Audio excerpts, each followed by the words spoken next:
Good afternoon and welcome back. My name is TK Lee, or Chris if you don't owe me any money. And I am on faculty here at the W teaching literature and creative writing for our undergrads, as well as in both of our nationally ranked MFA programs of creative writing and theater education. And I'd like to welcome you to the second session of what I think is the 36th annual Welty Symposium.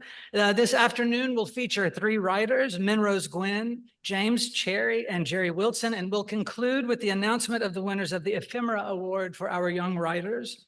We have a very exciting afternoon ahead, but first, a few courtesy reminders. If you would please take a second to silence your cell phones and any electronic devices that are not in use for emergency purposes, and to be mindful as you come and go, quietly entering and exiting, and to make sure that you have all your belongings, your books and things with you, that you don't leave them behind, and to discard any coffee cups, water bottles, etc., that you may have brought in with you so that we can leave this beautiful auditorium clean and tidy.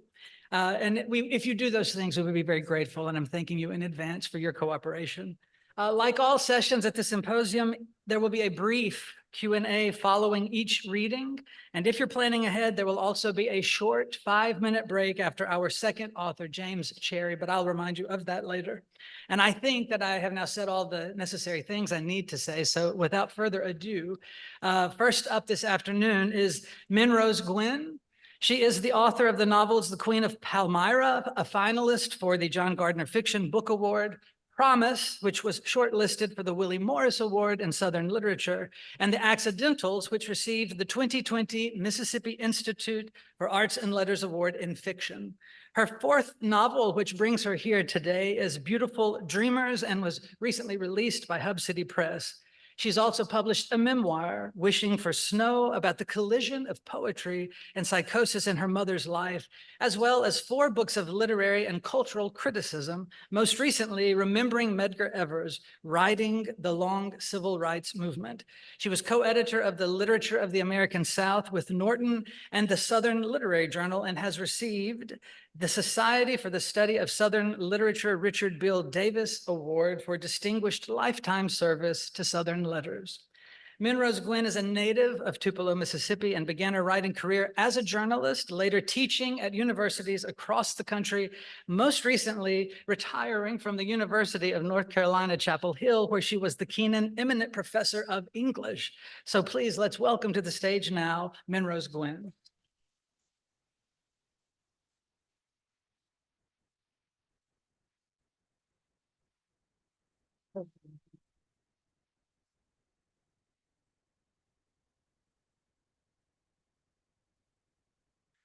Thank you so much, Chris, for that introduction. And thanks, everybody, for being here today. It is a beautiful honor to be back here for my third time. I went to school here for 2 years, and I love this campus and the people on it.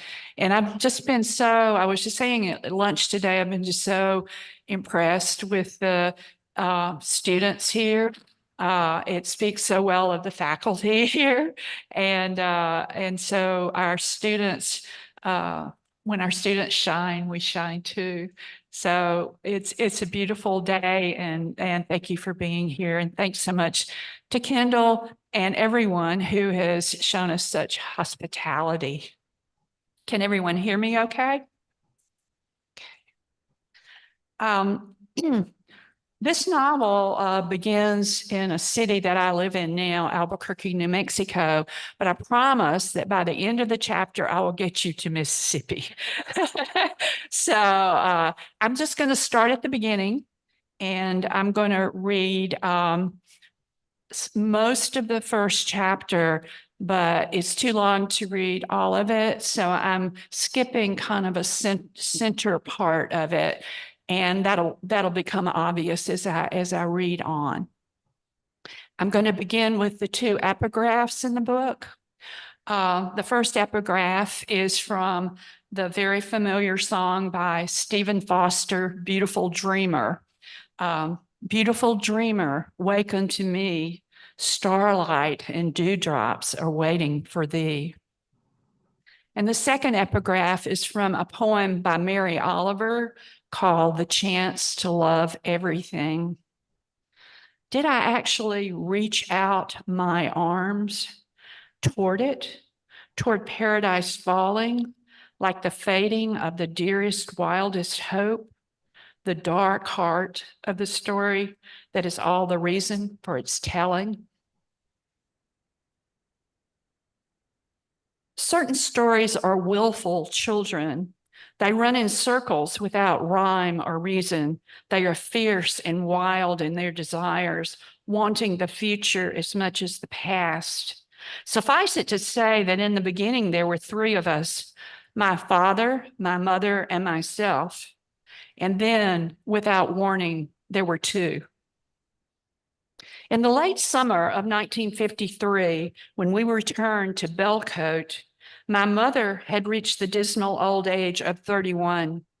She was sad and mad and lately divorced. My father, a decorated Air Force pilot turned spy, having flown off into the wild blue yonder of a French woman's arms. The French hussy, my mother called her.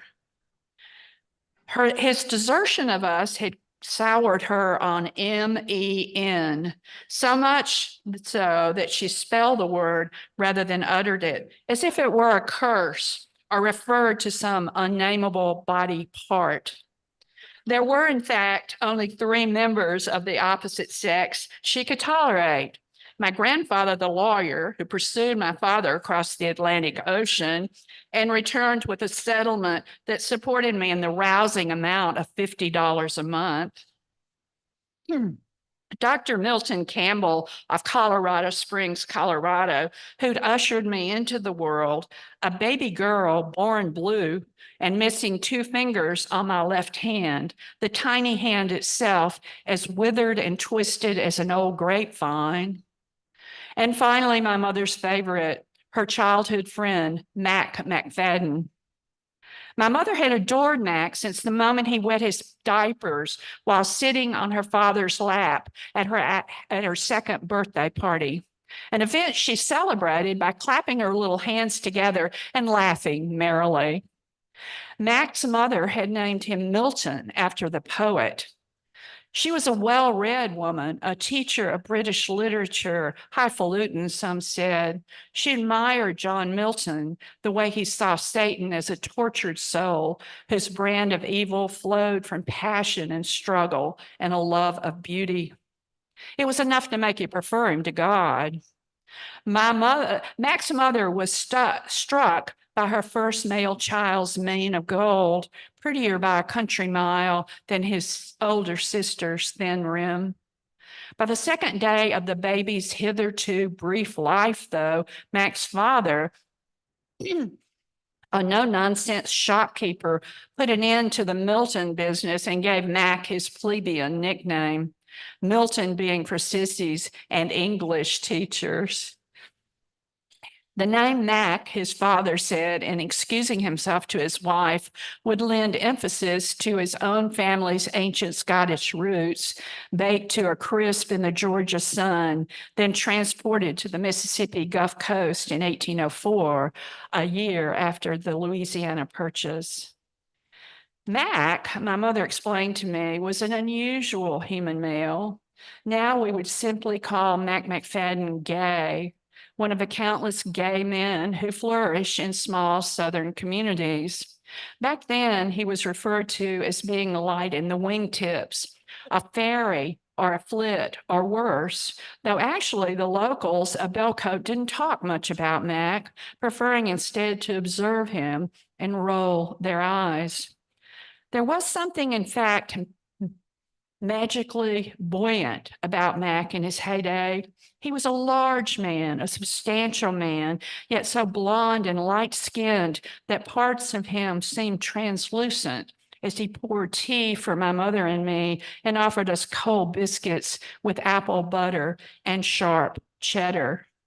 In the weeks following our homecoming, he lived in a sprawling house with floor-to-ceiling windows and 20-foot ceilings where Sunlight splashed the splintery pine floors and shone through the vegetation outside to make leafy patterns against the whitewashed walls.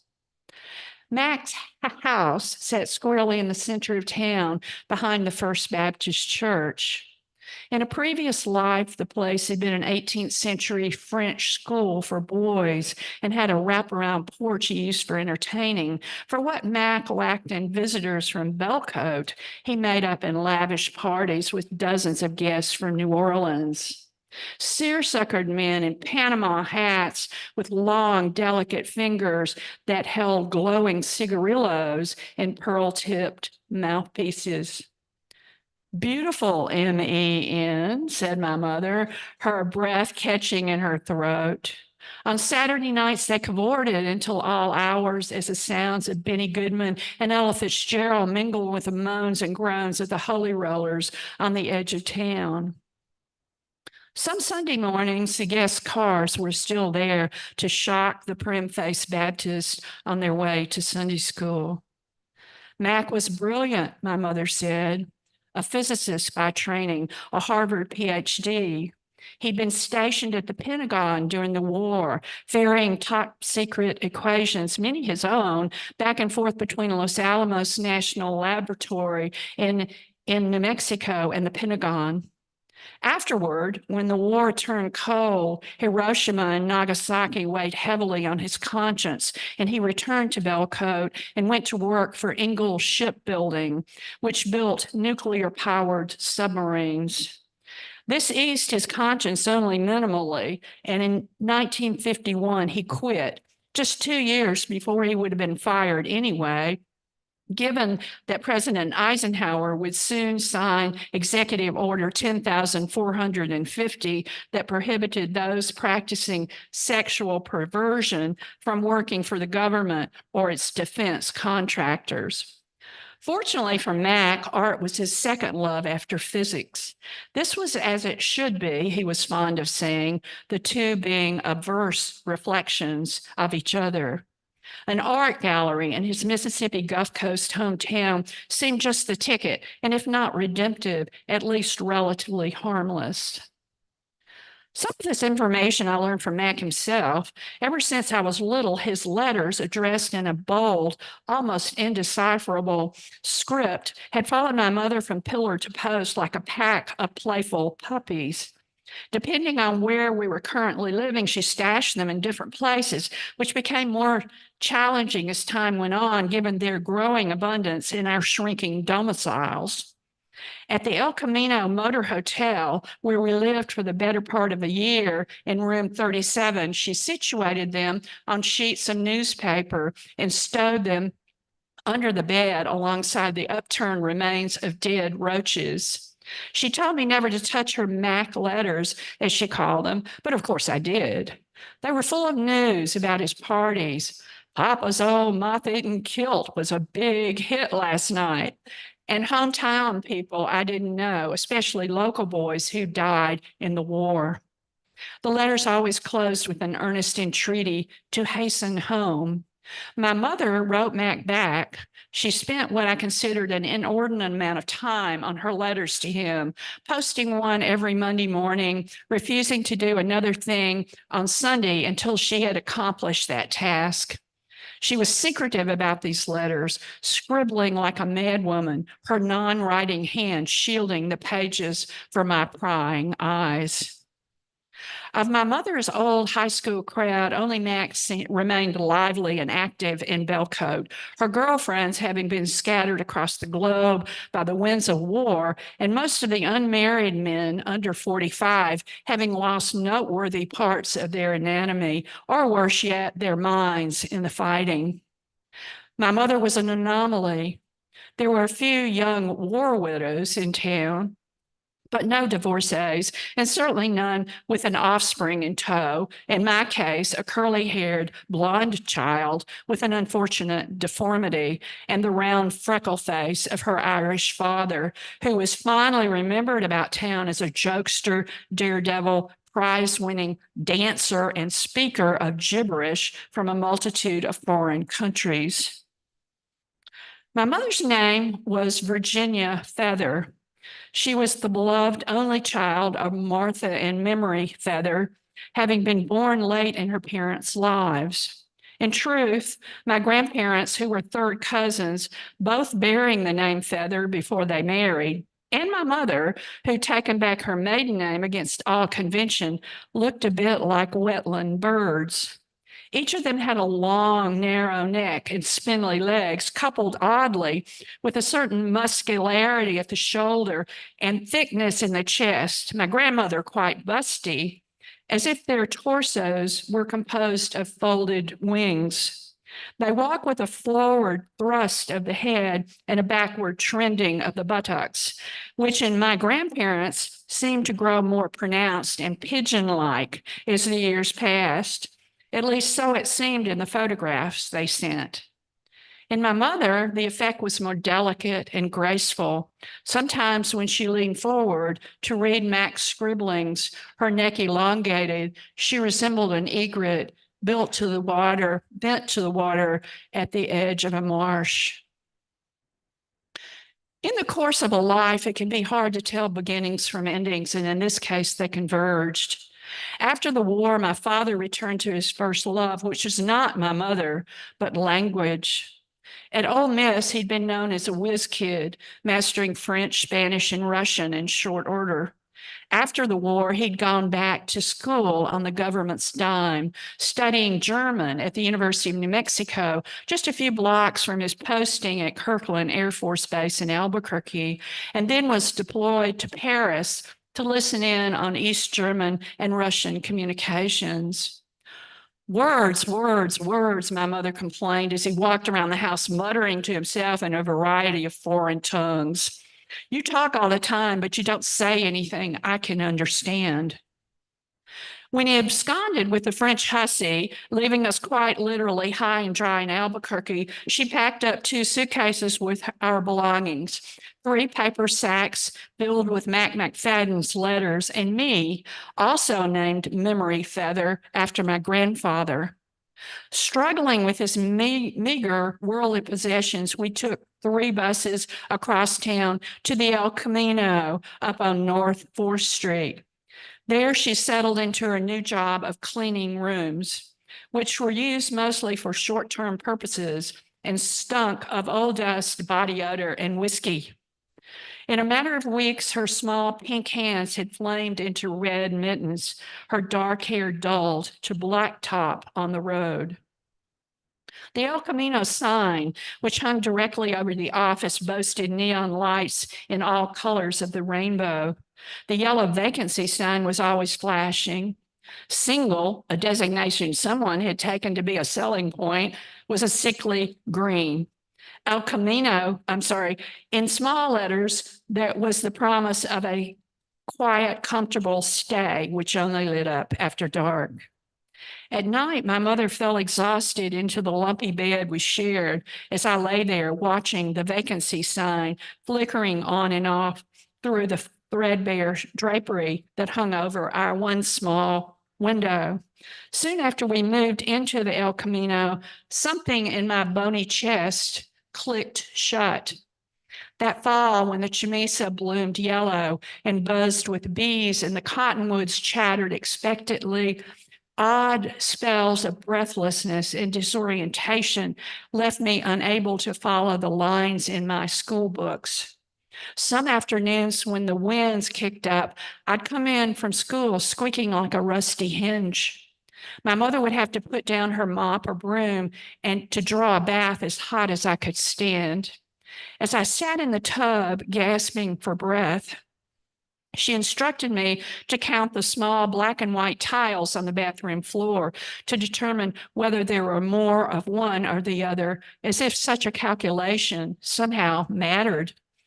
When I complained about the dust along my route to the local library, my mother replied, "Lucky you. Every Saturday you walk the old Camino Real that ran from Mexico City to Santa Fe 4 centuries ago.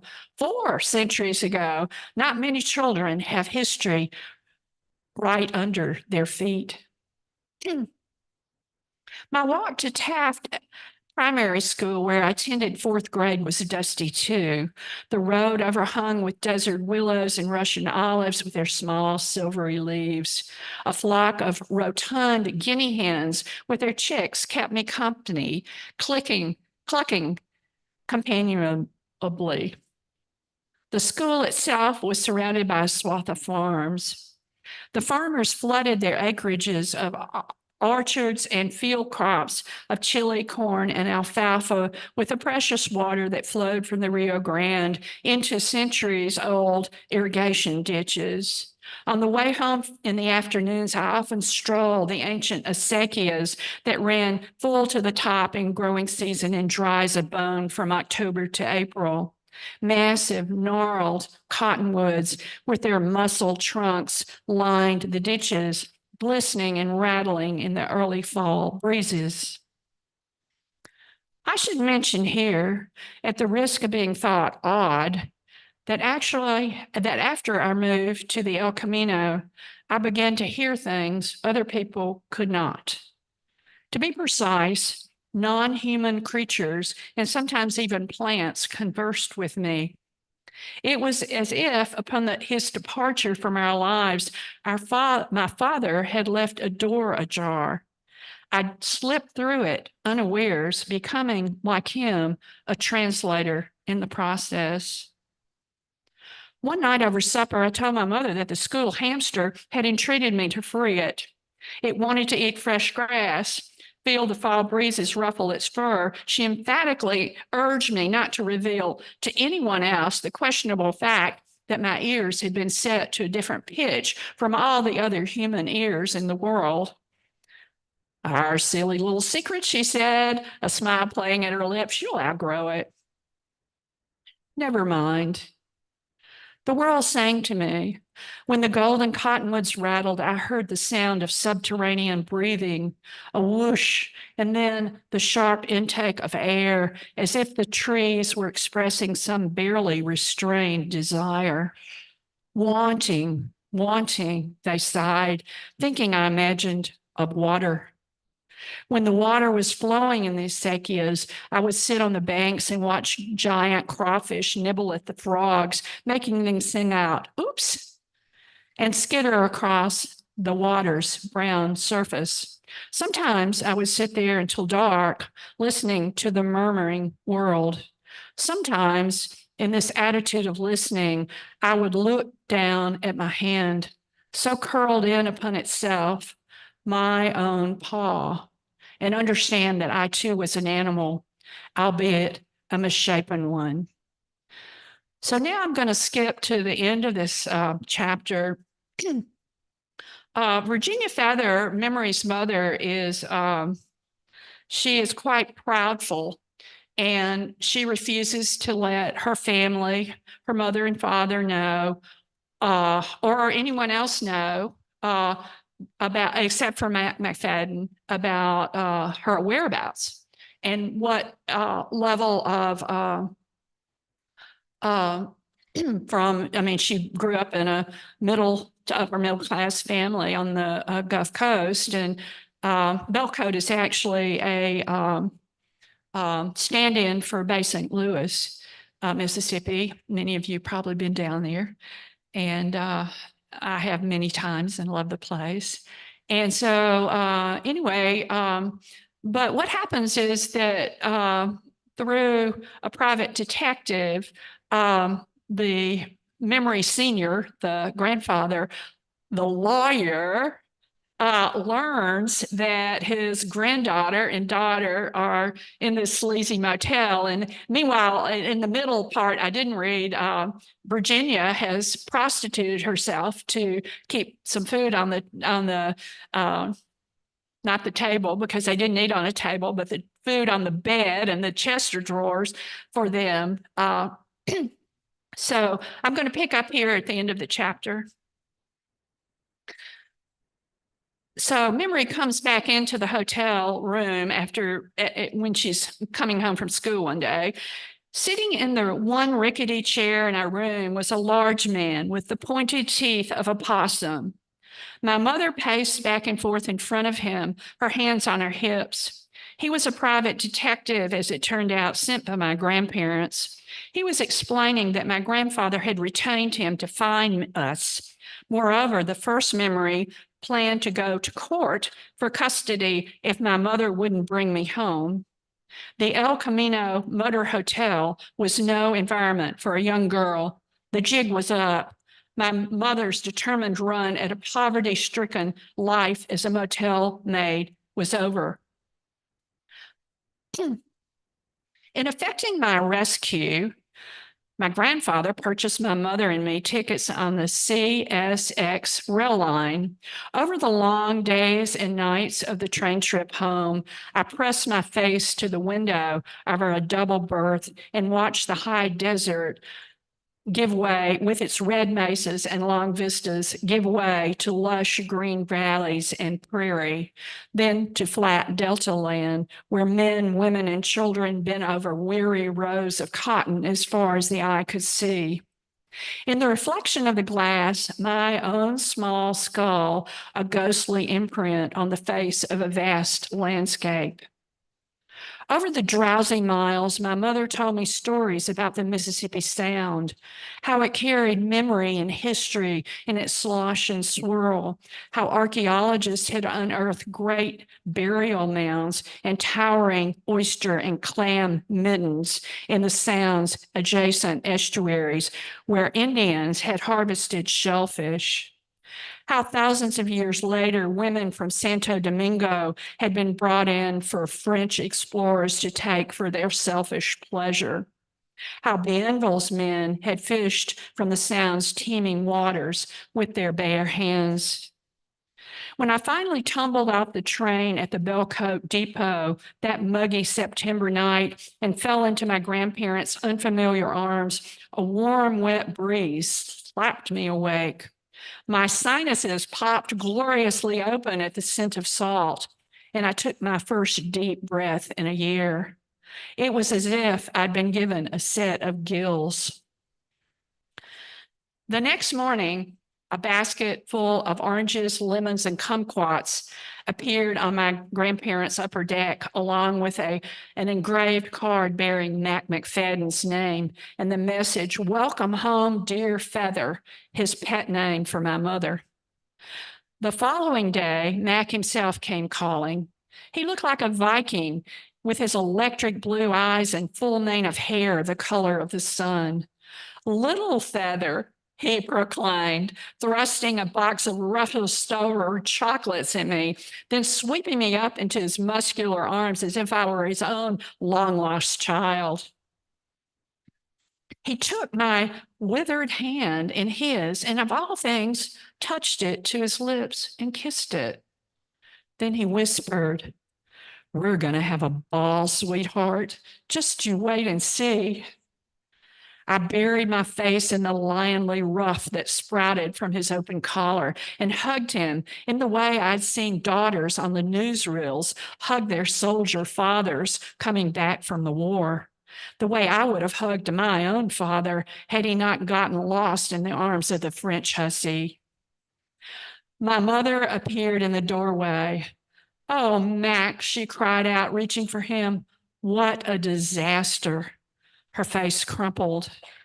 He put me down. "Feather, darling," he said, and pressed her chapped hands to his cheek. "Think of the fun we're going to have now that you're home. You must come to supper Chez Mac this very night." He stepped back and eyed her. "You look a bit bedraggled, my dear. We need to fatten you up. Oysters and shrimp remoulade and an 8-layer coconut cake. That's the ticket. 6 o'clock sharp, ladies. My friend Oliver will have the champagne chilled." "I don't have any friends here," I said, wanting him to linger, pay attention. Max squatted, put his hand on my shoulder. "You have me, little Feather." He glanced up at my mother, who was wiping her eyes on her sleeve. "Sweetheart, you had me before you were born." Thank you.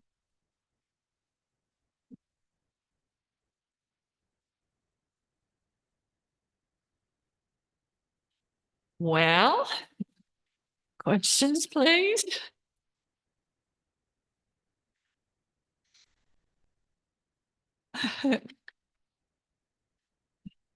Okay. So as you're reading, I'm thinking about so many tropes that pop up in Southern Gothic literature. We're thinking about disability. We're looking at the way that poverty works throughout different types of families. We're looking at these interfamily dynamics that carry along this history of trauma.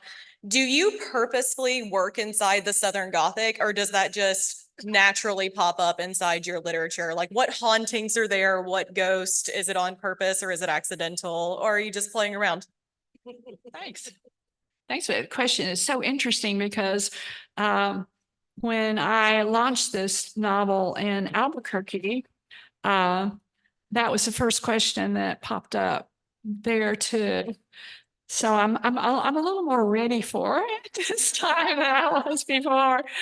I think that all Southern writers, I noticed this in your work too, Heather, that all Southern writers are kind of steeped in Southern Gothic. And it's like in the air that we breathe, it's our oxygen.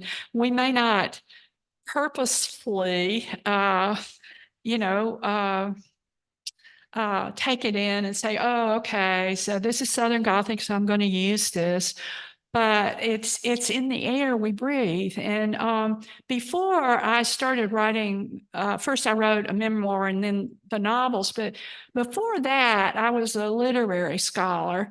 And one of my main fields was Faulkner.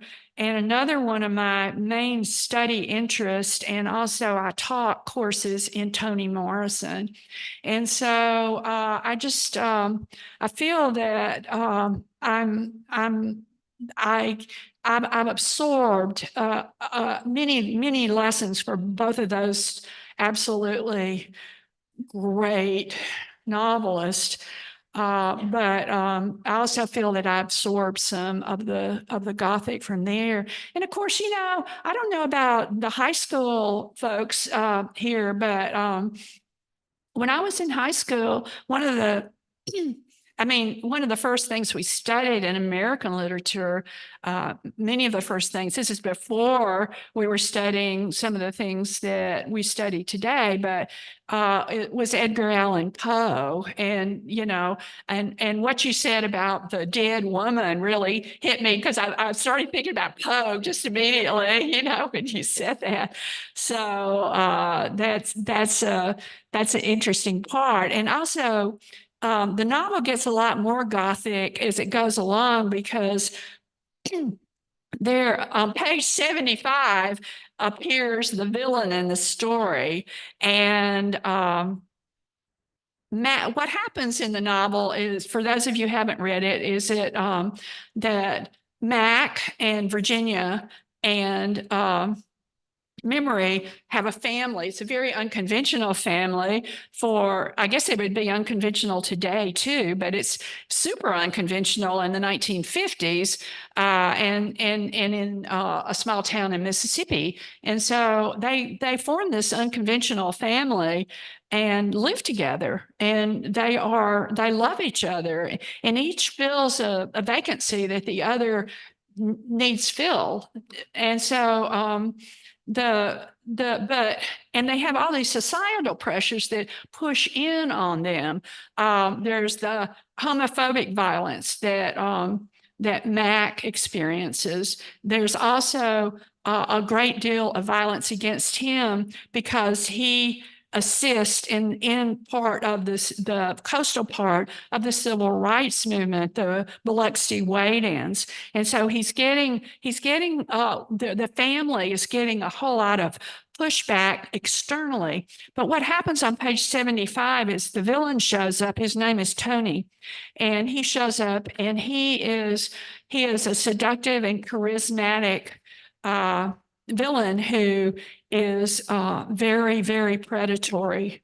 And so what he does is he enters the family and it explodes. Everything explodes.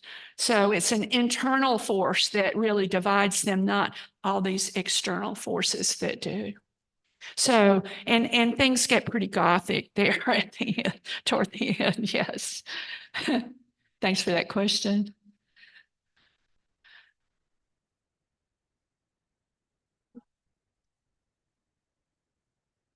Please. Kelly. I'm just gonna holler. Okay. Yeah. So this is the personal interest about Memory's paw. You've given us this child that has a deformed hand, and she lovingly refers to it as her paw. Matt lovingly kisses it as if it's the most beautiful part of her. It gives her a great gift of communication with her surroundings and nature, and that's really rooted in something special to my heart. And the question that I have is, why did you take it away from her when she? Tell.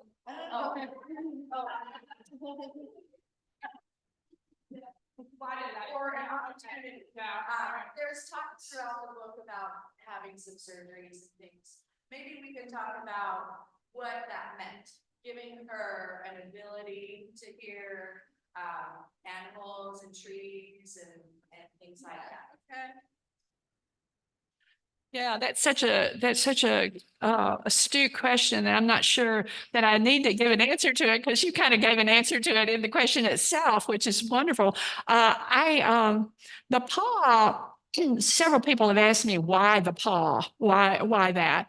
And like anything, I think that I work on, it was just kind of came to me. It was kind of an organic thing, but the more I started thinking about it, the more I thought, well, this paw is kind of double. It has a double meaning in a sense.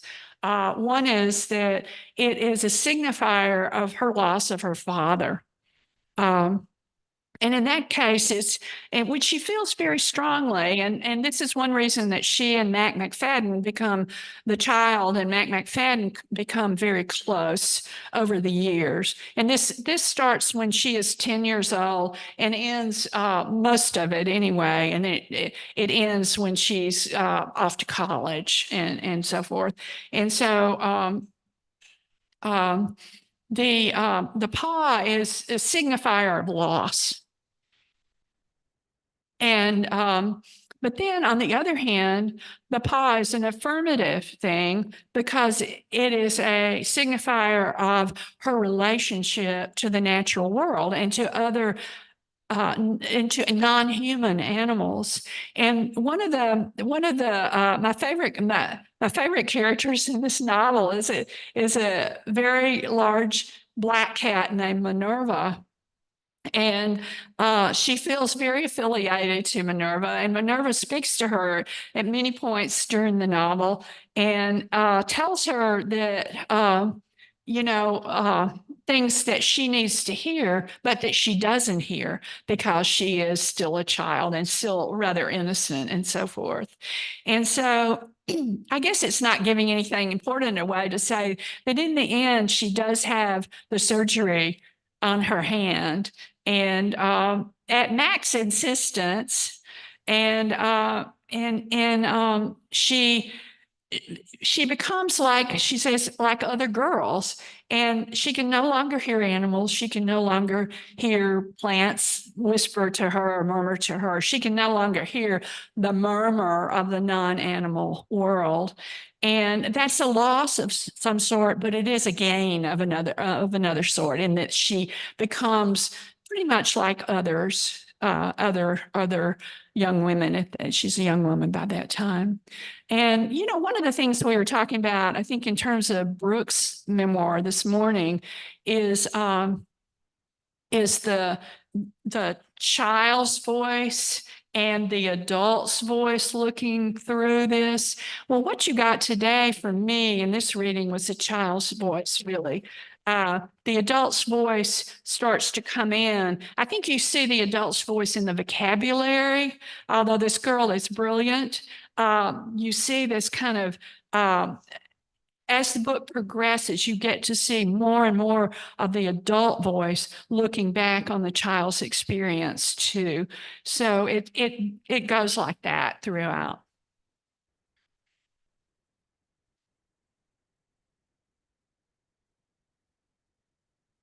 Okay, yeah.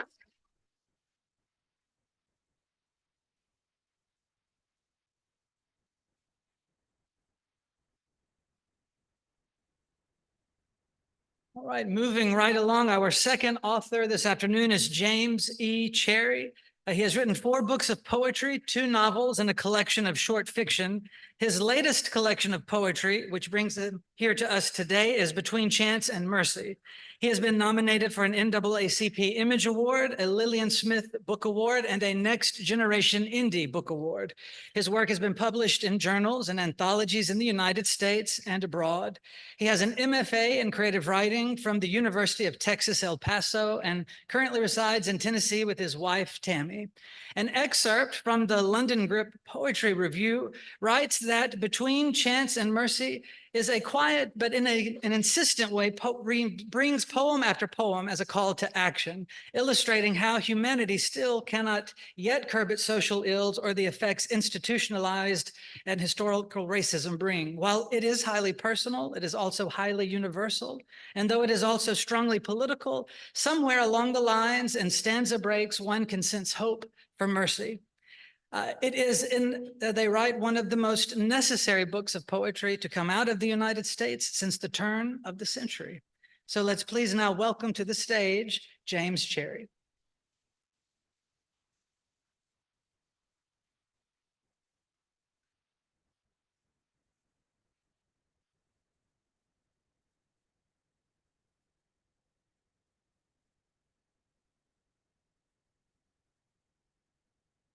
All right, good afternoon.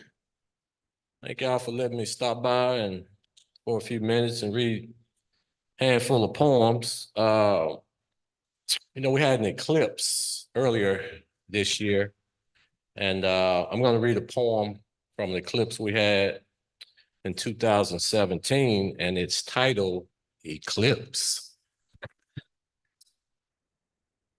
In minutes, the moon will elbow a cool path between earth and sun, make a shadow of afternoon, throw shade at the knowledge of man, his dominion over creation. In a 75 cent pair of glasses, I explore the heavens, find the sun a ring of fire around itself. I'm listening for dizzy staccato brass to split the sky, or Jesus to step out on a cloud, point to my name in the book. I would settle for George Clinton behind the wheel of the Mothership Connection. Instead, in 4 days, another year will pass between this world and me. 55 seasons sifting daybreak from dusk. Over the decades, my hair has thinned, my sight bifocal, and these bones creak with my rising and sitting. But I remain in awe of how the planet moves, that I have held on all these years, have not been thrown from its surface, waltzing across the universe, a vertigo of desperation and life.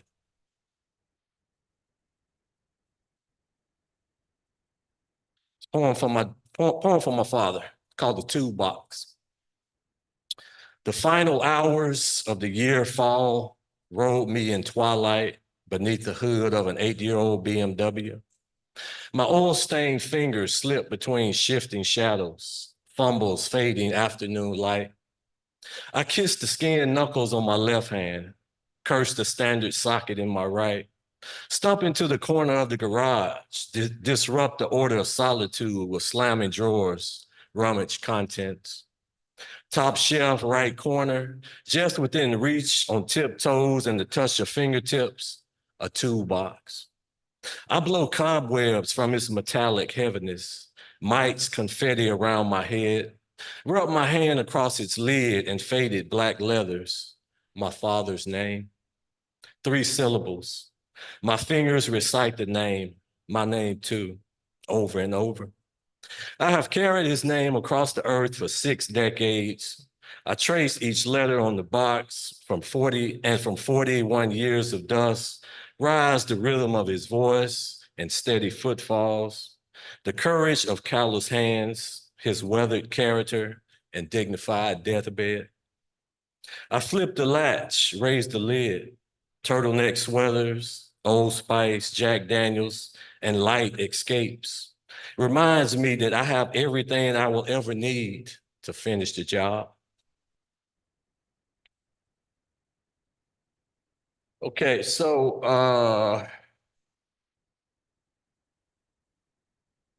last year, my nephew, Michael Cherry Jr., he's 50 years old, he died from a heart attack.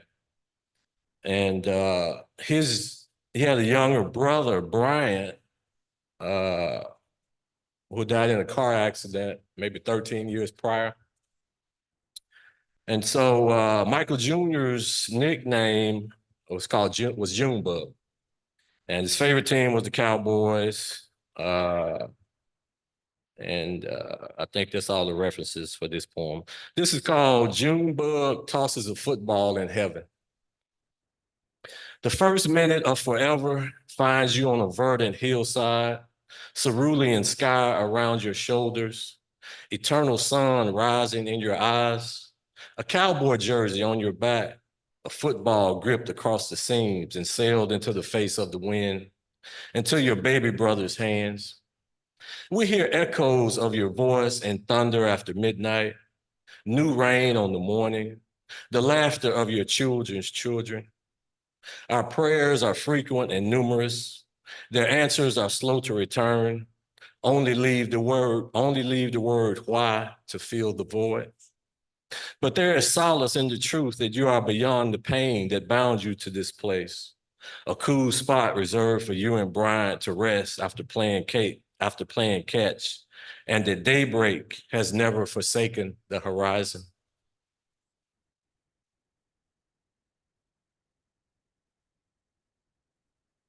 This is called I Want a UFO. I want a UFO to crash land in my backyard at 3 o'clock in the morning. I want its occupants to crawl from the wreckage, limp to my back door and wrap me from sleep.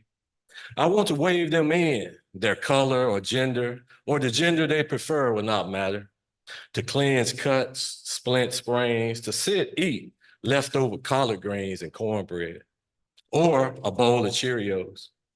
I want to ask them who they are and what did they hope to become and what color their planet and did it groan or rejoice and who in the hell was flying that flying saucer.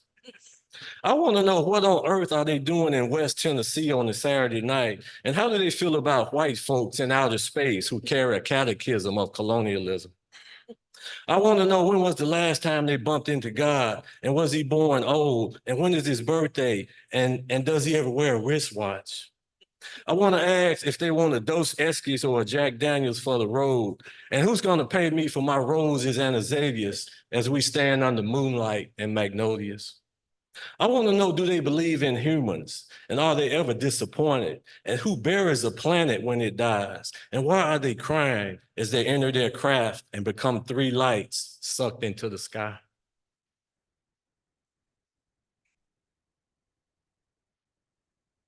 Okay, so if you're 50 years or older, you're gonna get this poem. If you hadn't reached 50 yet, you will get this poem sooner or later. This is called Joining the AARP. You know you're old the minute you retrieve the package from your mailbox at the end of the driveway. Inside, already are cards with your name in red letters raised across the front. You wonder who tipped AARP to this date. You came screaming into the ear of the world. Did the cousin you've been avoiding for the last 4 months rat you out in the name of revenge? Or maybe it was the optometrist assistant who sold a copy of your latest prescription for bifocal lenses. Maybe your neighbor is an operative who notes your jog through the neighborhood has become a leisurely stroll around the block. You're convinced your phone has been bugged for years, that the pharmacist isn't the only one who knows about your meds to control cholesterol and high blood pressure. You meander back up the driveway, your index finger a letter opener against the package's edge, Review the application in mid-morning sun. Realize half a century lies behind you, that the distance to your front porch is farther than it used to be. Beyond the door waits 10% off hotel visits and a monthly newsletter.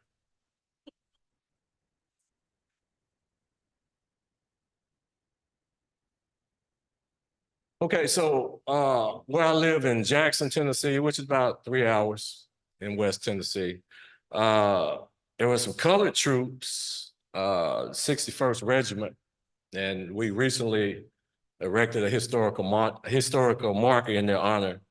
This is called Freedom. Freedom is a broken shackle rusting between rows of Tennessee cotton. Freedom is stealing moonlight from swampland, bare footprints tracking the North Star. Freedom is squalor on the edge of town, erected from the pen of Abe Lincoln. Call me contraband. Freedom is a uniform sewn of Union necessity, a blue wool cloak for African manhood.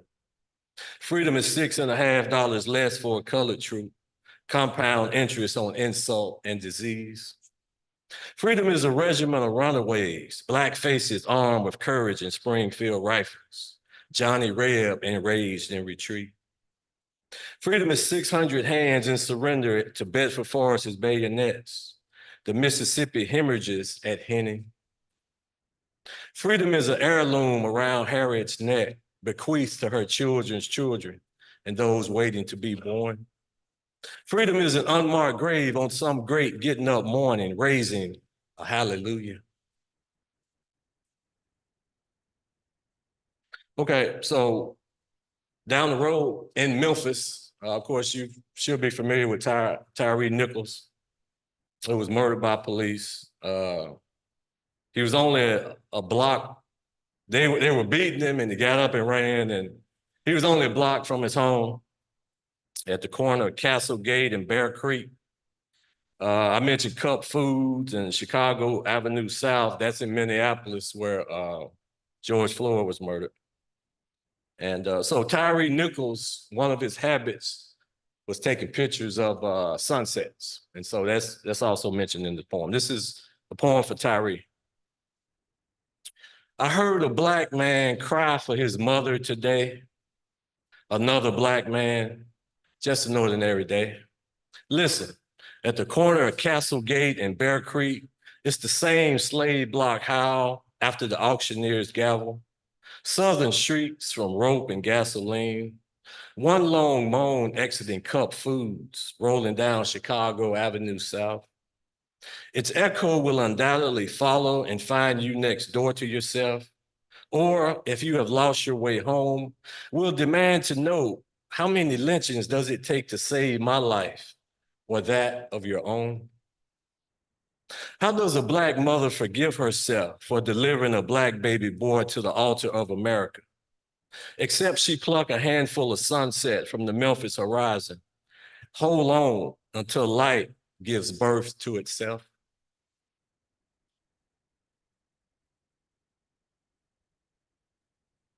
All right, so I mentioned George Floyd. I've seen different accounts of how long the police officer held his knee on his neck. The last account I saw was 7 minutes and 46 seconds. So this is called a Survey of American History in 7 minutes and 46 seconds after George Floyd. With guns trained at your temple, they drag you from your car. Make and model will not save you. Handcuff the remaining minutes of your life. Slam you face first into the street. Any street or nigger will do. They kneel for as long as it takes for blood and urine to fill a gutter, or God or your mother to answer a prayer. They do not cut off your genitals to formaldehyde in some museum's collection. Instead, they stand around and make you watch your own death, make others unsee a history that daily reinvents itself, teaches you that you are responsible for your own noose and gasoline, blames you for not knowing the difference between fire and air.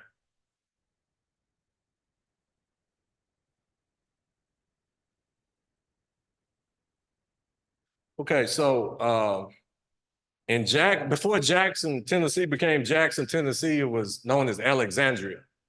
And it was founded in 1821.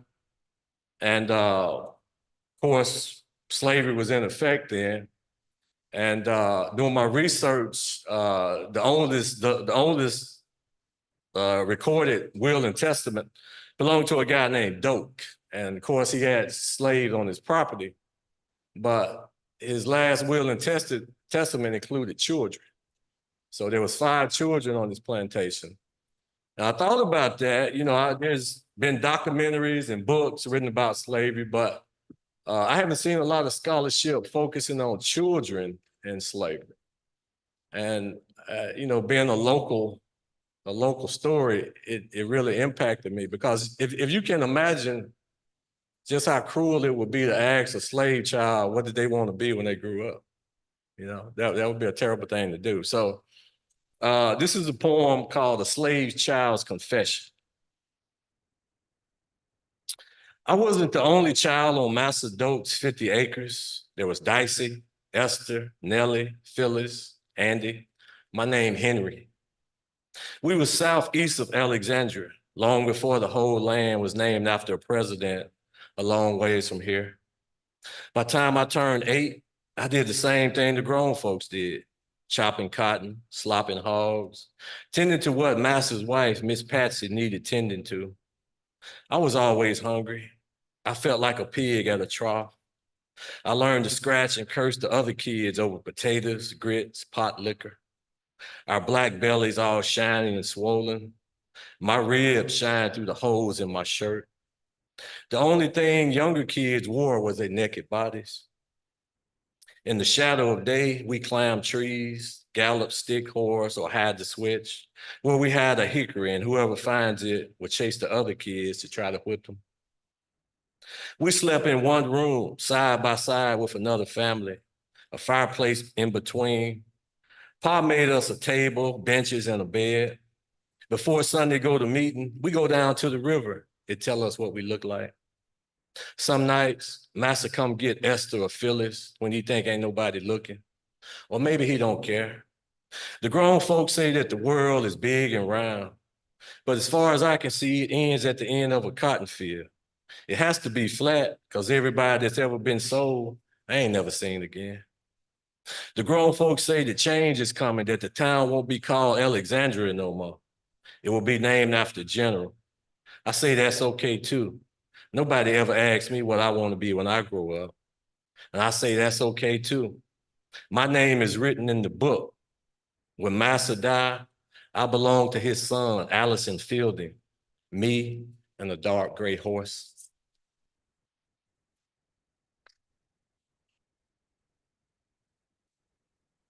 All right, I got a couple more. Let's see.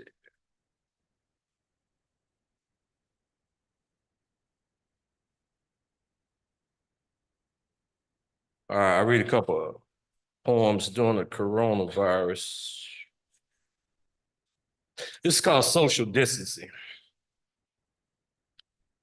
Africans in America have always known the meaning of social distancing, long before the lungs of the world struggled for air. They learned definition in the holds of ships, the end of a master's lash, at the feet of Jim Crow, in neighborhoods redlined with poverty, at houses of worship, that's what Malcolm said, by a governor's decree, under a judge's gavel, the end of a rope. And now days are measured by 6 feet of separation, regardless of skin or gender or red state or blue state.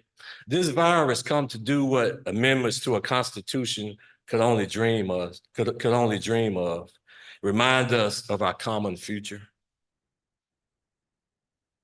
Hours are spatial and disorienting. Filet mignon at Chandelier is delivered in paper bags, curbside.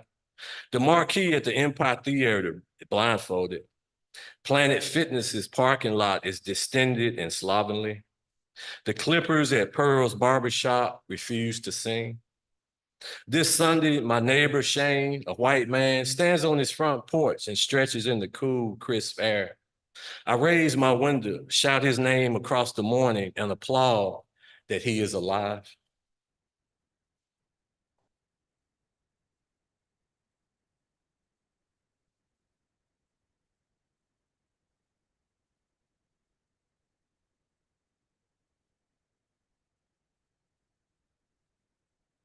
All right.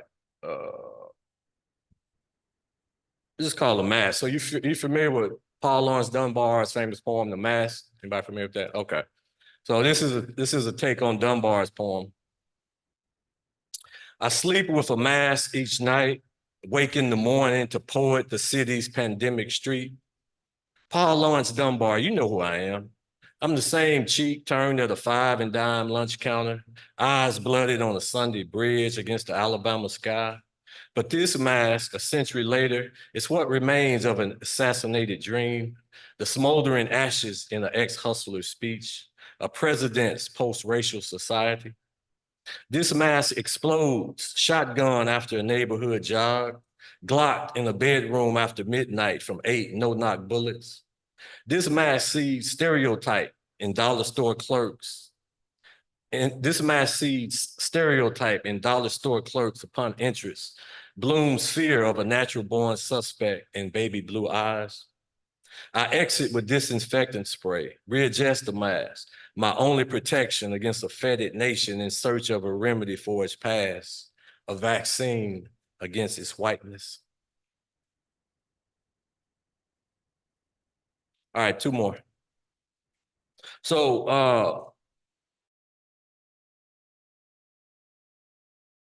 Amiri Baraka was considered one of the architects of the Black Arts Movement. He, along with Langston Hughes and probably Gwendolyn Brooks, are probably most 3 influential Black poets in America. This is called nocturnal poetics. Amiri Baraka burst all the windows out of my dream. I sat in a circle of poets where he towered in the midst of us. Randall Horton was there. Baraka advised that we read, practice, make certain our words Lindy hop across the page. He admonished against over-revision, not to limit our minds to what we think, and to never imitate anyone, not even ourselves. He reminded us to consider the world, construct form to complement content, and that poetry is the bastard of politics. Baraka touched my shoulder, encouraged me to seek that smile at the bottom of the world, and with a wink of the eye, boarded daybreak as if it were the A train headed uptown, going home. All right, I'll close with final poem I wrote on my 60th birthday. I woke up on my 60th birthday and knew I was going to die. Like my father, 2 nephews, 2 brothers-in-law, I felt the earth's generational pull towards the remembrance of dust. The sum parts of my days are scattered in the margins of mourning, and putting them back together is not enough. I stand in judgment of all that I've written and what the world is made of it. My words unborn, progeny to immortalize a life, cushion the fall of shadows. Thank you.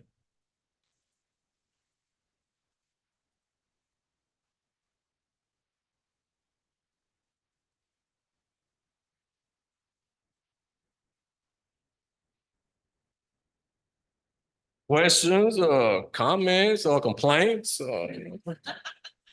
I'll take all of them.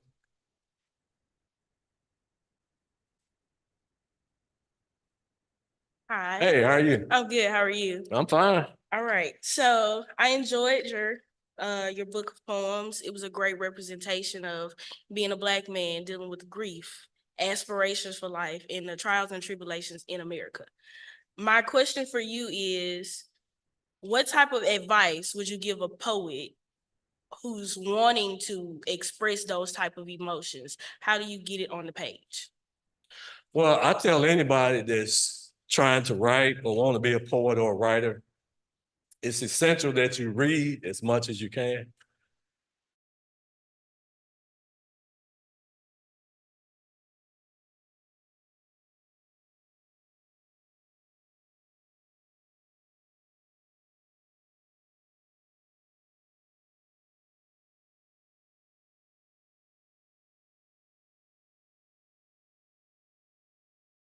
And read widely.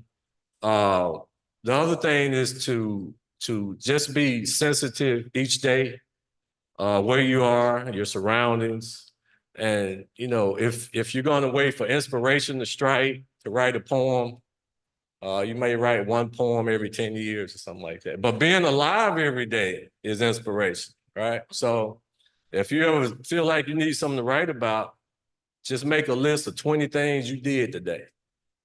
Okay. And there's something on that list that's gonna jumpstart a poem or a short story, or maybe a novel. Okay, so reading, finding you a mentor after you write, find one of your professors who's willing to take a look at the work and give you some individual critique and feedback. That helps a lot. And if there's a writing group that you can become a part of, take advantage of that as well. Thank you. You're welcome.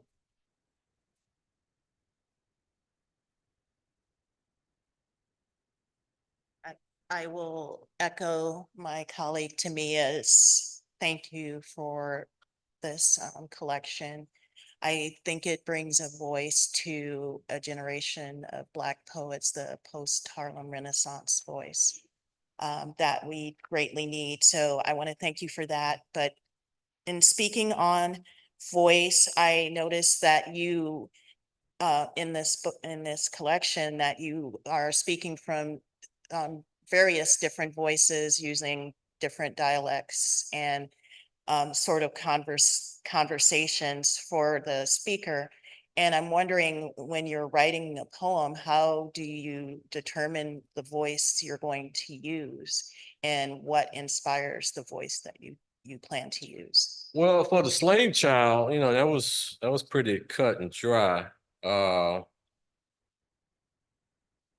For the poem with George Floyd and Trayvon, there's a poem here about Trayvon. As artists and as writers, we have the ability to empathize, right? So anytime you're writing about a historical figure, do your homework, get your facts right. You know, if Tyree was killed at Castle Gate in Bear Creek, I need to get that location right, okay? And so once you have your facts right, then you can use your creative wherewithal to write the poem. But I think, you know, here we are, 2024, and we're still talking about police brutality. We're still, it appears that on the surface, we made some tremendous gains, but beneath the surface, we still want to go backwards as a nation. I mean, there's an important election coming up, and, you know, vote as your conscience leads you, but listen to what people are saying.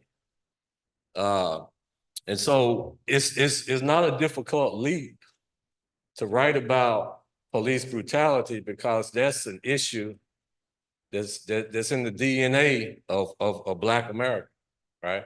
So it's easy for me. I mean, I've been pulled over before, and I've been dealt with rudely. It didn't turn physical, but it very easily could have. And so and the generational poverty that we still struggle with, all these things makes it easier to write about, because it's part of a history that I'm a part of. So did that help? Yeah, it did. Thank you. But you brought up something else, and I apologize for taking a second question, but I've been writing poems since the 80s, and one of the things that has come to me is how can we write another poem about a Black man dying? Every single time I pull myself together and I say, oh, I cannot write another poem about a dead Black man, but we do it. And you do it, you know, you do it. How do you do that? How do you, I'm sorry, I'm about to start. How do you pull yourself together and say, okay, I have to write this poem about another dead Black man? How do you do that? Well, That's a good question. So as artists, one of the roles that we have, we are a witness. Okay. So I can't get too emotionally involved where, is white people white people that. I have to have some space where I can, number one, we're dealing with art, right? So whatever I put down, it has to have some artistic qualities to it. So that's one end of the spectrum. The other end of the spectrum is content. So we're talking about form and content. There has to be a marriage or a balance in there. If all I do is rant and rave, that's just propaganda, right? If I'm more concerned about content, well, that's just empty words on the page, right? So for me, I try to find the balance between the two. So if I'm writing about race, I'm taking an analytical or I'm looking at it from as a witness perspective, okay? The other component is that's not all Black poets write about. I'll write some racial poems, right? But also, as a human being, I'll write some poems about family, all right? I'll write some poems about nature, which I've done in the past. So just because you're a poet of color or gender or whatever, that doesn't mean that you are exempt from the whole human experience, right? Matter of fact, white people should write poems about race, I believe. Yeah, definitely. And they do. Yeah. Okay. So being a human being gives us the ability to write about all things. And so that's basically my approach. Yeah. Thank you.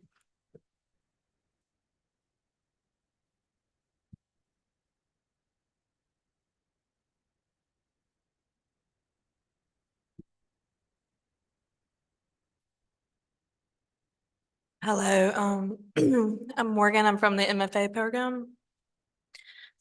You didn't have a chance to read it now, but I read your poem Higher Grounds in class.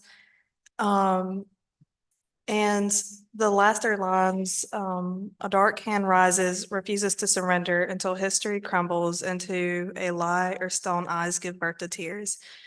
Do you write those lines out of hope? And if so, the poem is situated kind of in the midst of other poems that emphasizes the reality of police brutality and violence that surrounds racial discrimination.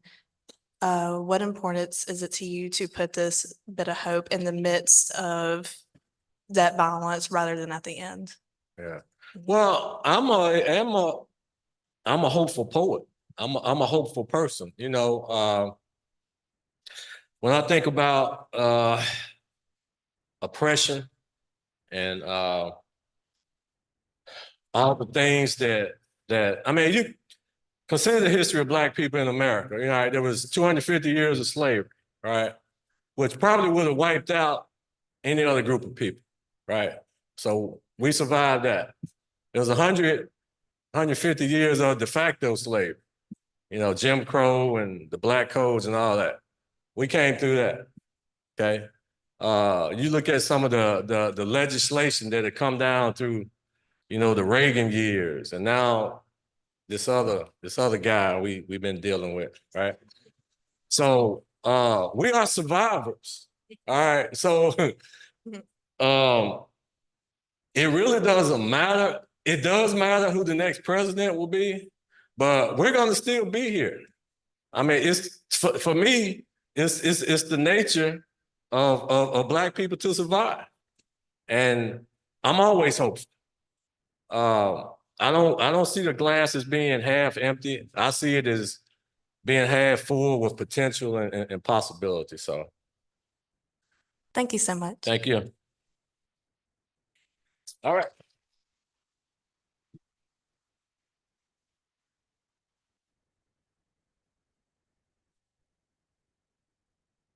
All right.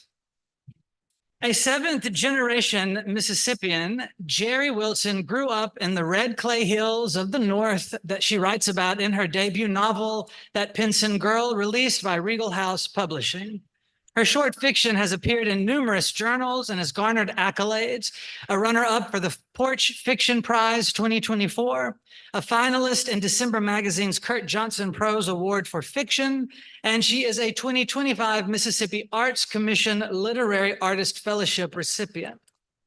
Set in the harsh landscape of rural North Mississippi during World War I, that Pinson girl offers a story that pits a white teenage mother and a biracial sharecropper against betrayal, hatred, and violence. At the story's center is 17-year-old Leona Pinson, who gives birth to a son and refuses to name the child's father. Luther Biggs, born to a Pinson slave and Leona's grandfather, is Leona's ally against her brother Raymond, who inhabits a world of night riders and violence. When the secrets and deceptions that haunt these characters come to light, Leona must rely on her own courage and cunning to save herself and her child.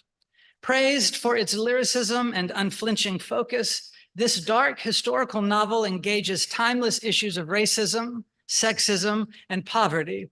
Margaret McMullen, author of Where the Angels Lived, calls it a timely debut novel, proving the importance of guiding principles, internal morals, and maintaining your own spirit light. So please help me welcome to the stage our final author this afternoon, Gerry Wilson.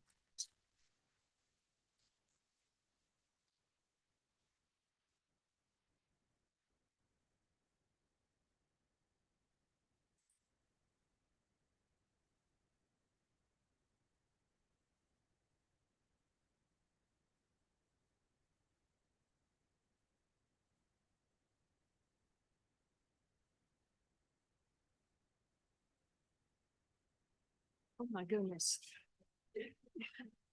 I think Pauline said earlier, can you hear me? I'm going to say, can you see me? But can you hear me seriously? Is that okay? All right. Okay. Thank you all so much for being here. The word hopeful came up at the end of James's reading just a few minutes ago, and I was sitting there thinking already about what a hopeful event this is. I look at the diversity in this room, and I look at the generations, including mine, and the high school students who are here. And it's just a really, it's a hopeful note at a time when I think we all need one. And so I applaud you for that. Thank you all for being here. Chris gave you kind of a capsule version of that Pinson girl. I'll tell you a little bit more about it before I read. I usually like to talk about my maternal grandmother and her impact on my life and her influence on this book. The book is dedicated to her for a reason. When we talk about themes of resilience, she exemplified that. She was an incredibly resilient person in the face of a very difficult life. She lived to be 97 and a half, so it was a long and difficult life. But she was incredibly resourceful. She was not educated. And I usually, when I talk about the book and I talk about Mama, as I call her, I wing up a little apology and say, okay, you know, I'm saying too much about you. I'm saying things about you that you wouldn't want to be common knowledge. She had an 8th grade education. That was all that was available to her. She would want me to tell you that she did not give birth to a child out of wedlock the way Leona Pinson does. That would have been not a good thing in her day, in her era. But she is the source of great inspiration for me. She was not an easy person to know and to love, but some of you, I see some nods. Some of you may have people in your lives who have impacted you in that way. And maybe we look back and we see the impact in ways that we couldn't see it earlier. I thought what I would do is, because the book is told from multiple points of view, I thought I would just give you snapshots of some, not all, of the main characters in this book. As Chris told you, it is a historical novel. It's set during World War I in the hills of North Mississippi. Now that is, you've heard of Faulkner using the phrase, my postage stamp of native soil. Well, that part of the northern part of the state is Faulkner's postage stamp of native soil, and it's also mine. I grew up 30 miles from Oxford. And the landscape is very much like the hills on which Columbus is built, it strikes me.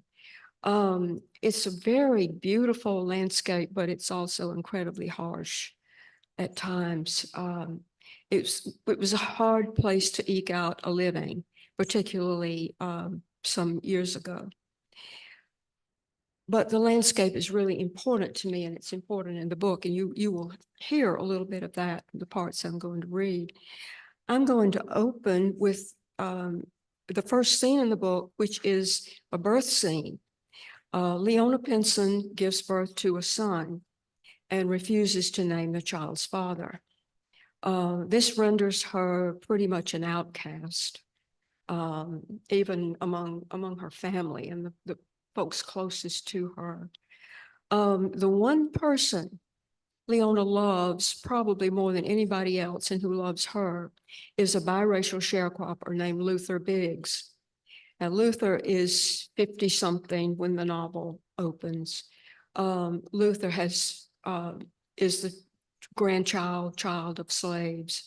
He's been tied to the Pinson family for many, many years, and he could have left. There have been opportunities for him to leave, but he has not. He has stayed around for a reason. And so you'll hear Luther enter the story. You'll hear some references to some other characters, particularly Leona's aunt, Sally Pinson, who is a little person. And so when you hear a kind of odd description of Sally, that's why. There is mention of Leona's father here. Her father, Herbert, has died a couple of years before in a hunting accident, and I put air quotes around accident because there's some question about why and how Herbert Pinson died. In the early dark hours of the morning, Leona Pinson's aunt perched like a doll in the straight chair near Leona's bed, her short legs dangling. Sometime yesterday, Aunt Sally Pinson had put the sharpest knife they owned under Leona's bedstead. To cut the pain, Sally had said, an axe blade would do better. That knife wasn't helping Leona much. When she cried out, her aunt slid down and went to the bureau where the basin was. She used a milking stool as a step, wrung out a cloth with her stubby fingers, came back to the bed, hoisted herself up. She tried to bathe Leona's face, but Leona covered her eyes with her hands. She didn't want to see Sally's large head and jutting chin, her bulging eyes, her stunted arms and legs. What if her own baby was born like that as a punishment? Sally climbed down, halting steps, the scrape of the stool, the clatter of the basin, the sloshing water, the creak of the chair, then silence. After a while, Leona opened her eyes. Sally slumped, dozing, her heavy chin resting on her bosom. Herbert Pinson's only sister, she had come after he died nearly 2 years ago, carrying all she owned in a paper bag and a satchel, and she had never left. The pain came and Leona's belly clutched tight. She twisted the sheet and gritted her teeth against the sound that rose in her throat, against calling out the name she had vowed never to reveal. She drew her knees up and tried to take deep breaths that wouldn't come. After what seemed like a long time, the pain subsided, and she could breathe again. Leona had never seen a woman give birth, but she had helped her father birth calves. The first time she was 10, maybe 11. He said she could help, but when he saw the heifer was in trouble, he told her to get back to the house. And she begged him to let her stay. He looked at her as though he were sizing up her mettle. All right, then. Leona almost turned sick when he plunged one arm to the elbow inside the heifer. He worked for more than an hour to turn that calf and pull it out into the world. It was the heifer's first, but you wouldn't have known she was giving birth except for her panting and the spasms of her belly. She had made no sound. Leona wanted to be as strong as that dumb animal. She wanted to endure, but the pain possessed her. Was there a demon that possessed a woman giving birth? Was there a magic to make it go away? Luther Biggs would know about such things. If only somebody would go for him. But sleep pattered on the tin roof and the wind moaned and shivered the house. Sally slept, and Leona's mother must have been sleeping too in her room. Her father would go, but he was dead. Her brother, Raymond, if he were at home, would scoff. But if Luther were there, he wouldn't sleep. He would take care of her and her baby. In her mind, she called his name. She willed him to come.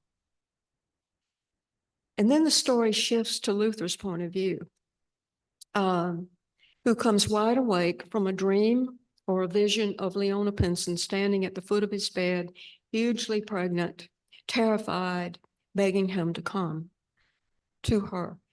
And so Luther does. But in order to go, he has to leave his own son, Jesse, behind. And Jesse is a special needs kid. He's like 15 years old, but very dependent on his father. The weather is terrible, as you'll hear in the next part that I'm going to read. And so this is a decision of conscience for Luther. How can he possibly leave his own son to go and take care of this white girl who's gotten herself into this predicament in the first place? So I'm going to pick up with the description of the winter landscape that Luther makes his way across to get to the Pinson farm. Still black dark, Luther drank the scalding coffee. He needed the warmth. When he went out the door, the cold struck him like a blow. In winter, Pinson Road turned to sucking mud, pocked with craters dangerous for any man. And now it was iced over, the sleet still falling. Luther had brought a walking stick, but it didn't do much good. He had been on the road only a few minutes when his lantern went out. He made his way in the dark over the deep, slippery ruts to the side of the road and crouched against the red clay bank, pulling his coat close around him as best he could. Rose Pinson had given him that coat. That's Leona's mother.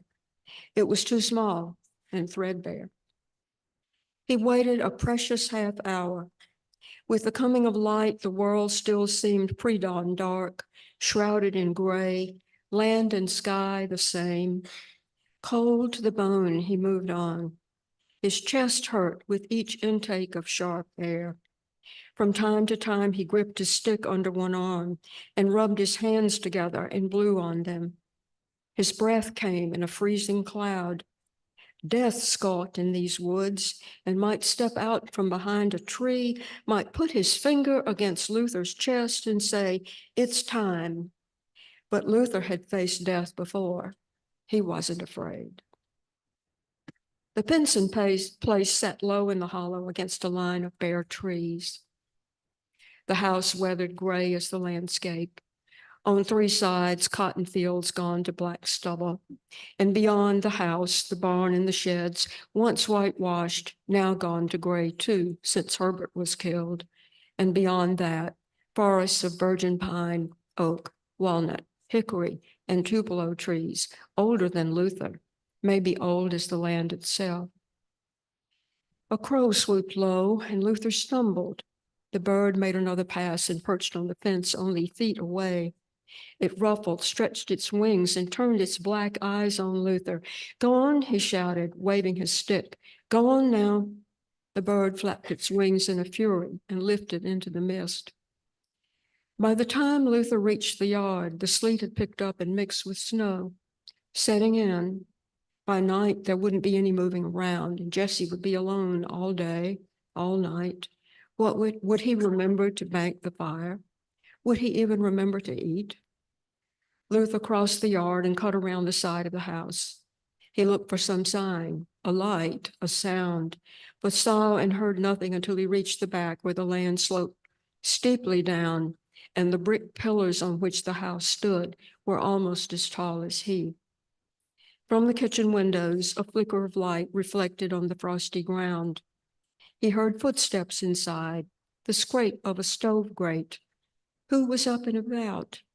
Luther reached the steep back steps and tested the first, a skim of ice.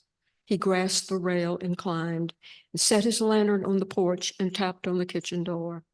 He waited a minute, then knocked louder. The door creaked open. Sally Pinson stood in the doorway, half Luther's height, owl-like circles under her eyes, her wiry gray hair all undone. Her flour sack apron, tied above her breasts, dragged the floor. "Lord God," she said, "what are you doing here?" And he's there, of course, to try to help this girl who means so much to him. And it's not easy. Sally is resistant to his presence. I'm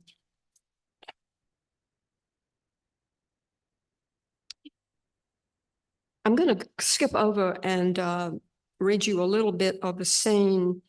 This is Leona's first date, we might call it, with a young man who becomes the father of her child. His name is Walker Broom. Walker is a town boy, which if you grew up in my era, there was a difference between growing up in town and growing up in the country. And Leona is very definitely, she has grown up out in the country without many advantages. But Walker is the son of a merchant. He's finished high school. He's going to go to work in his father's store. He drives his father's automobile, which was really something to have a car in those days. But he has run into Leona on the town square and has asked her to go for a ride with him in the car. And she's thrilled and she says yes. And then she realizes she can't tell her family. And she can't allow him to come to the house for fear of what her brother Raymond might do.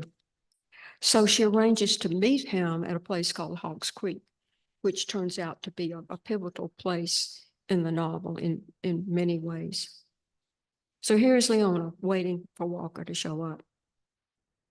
When she heard the car coming, she felt loose inside, as though only string held her together. The car came down the lane, bouncing over ruts, and stopped. The engine sputtered and cackled like an old woman. "Get in," Walker shouted.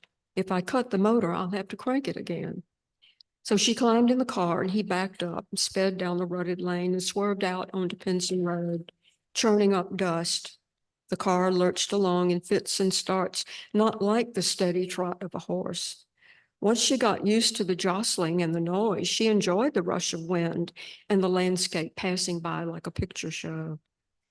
Walker drove towards Sully, that's the little closest town. But then he took a road Leona wasn't familiar with and drove far out in the country where the hills grew steeper and the road narrowed. From Leona's house, these hills loomed beyond the ridge like a bank of blue-gray thunderclouds. When she was little, she had called them mountains. "Take me to the mountains," she used to ask her father, but he never did. The car's engine struggled to make the climb, and on the crest of a hill, he pulled over and stopped where the road overlooked the valley. There was Sully in the distance. It seemed the town could fit in the palm of her hand. She had never traveled farther than Luna, 15 miles past Sully. She had never had reason to come up into these hills, only a few miles west of her home, beyond the ridge, which was the highest place she knew. But she couldn't look out from the ridge and get a sense of the world. The forests were too dense, the clearings walled in by trees like little fortresses. Now, looking out towards Sully and beyond, the horizon stretched long and flat, not curved like she would have expected if she were to believe the earth is round as she'd been taught. If she could fly like a bird, could she see the curvature of the earth? But Leona could not fly, and her life so far was confined to the place where she was born, the old house, the land around it. She yearned for something larger. Walker pointed. "Look, there's Sully." "I see, it's so small." He laughed. "It is. They sat for a while before he maneuvered the car around and they coasted down, picking up speed. Back at Hawks Creek, patterns of light filtered through the trees.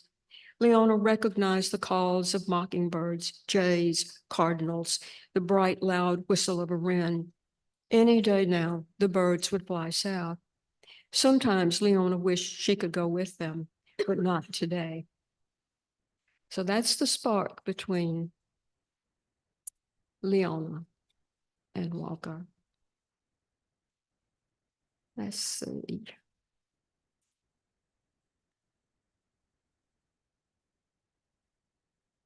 I want to give you a little bit of the character Raymond Pinson. And I'm hoping maybe I'll get a question about Raymond, so I'm not gonna say too much about him at this point. But Raymond is Leona's older brother. And Raymond is a very disenchanted young man. He wanted to go fight in the war. And because he is the only male relative remaining in his family, he doesn't get to go to war. He is supposed to stay home and take care of the place. He's extremely angry and frustrated by that. He's had a difficult relationship with his father. He resents whatever attention Leona draws. And so he's just a kind of difficult guy to love. And in this scene, Raymond has taken up, he has actually left the farm and he's gotten a job as a rail inspector for the railroad. So he's not taking care of the farm. Leona, and with Luther's help, is left to take care of the farm herself. So he's gotten a job, and he also has taken up with a group of young men who call themselves the Ridge Riders, who model themselves after the old Klan and are riding around the countryside, wreaking havoc and bringing terror to the black farmers and families in that neighborhood, in that rural neighborhood. In this scene, I'm not going to read you the first part of it because it's really intense. These guys ride up and surround and set fire to a tenant shack with people inside it. And the shack goes up in flames and people come pouring out, and the house collapses, and it's really difficult. It was a difficult scene to try to write, and it's a difficult scene to read. So I'm going to pick up after that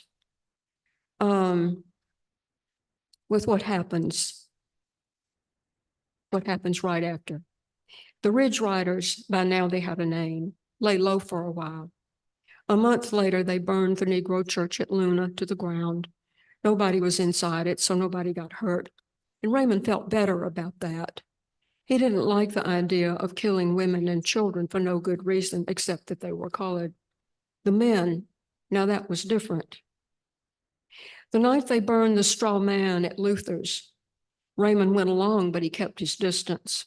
If Luther was scared, he didn't show it. And Jesse didn't come out of the house.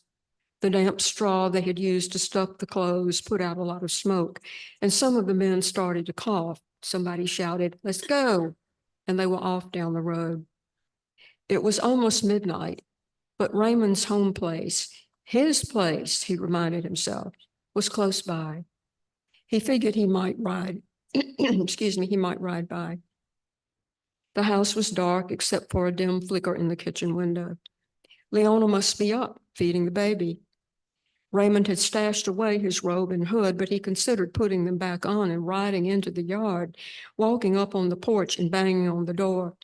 What would his sister do if she opened the door and saw a white-robed man? But what if his mother came to the door? Joe, he could never do that to her. His horse snuffled, strained at the reins, and turned as though she would ride into the yard. A figure moved within the deep shadows on the porch. Who could it be at this hour except his mother? Raymond held back tears. He wanted to walk into that house and sleep in his own bed, to wake up in the morning to the roosters crowing, the smell of sausage frying, Sally's off-key humming in the kitchen, his mother's low voice reading aloud from her Bible, but he could not abide his sister and the presence of her boy.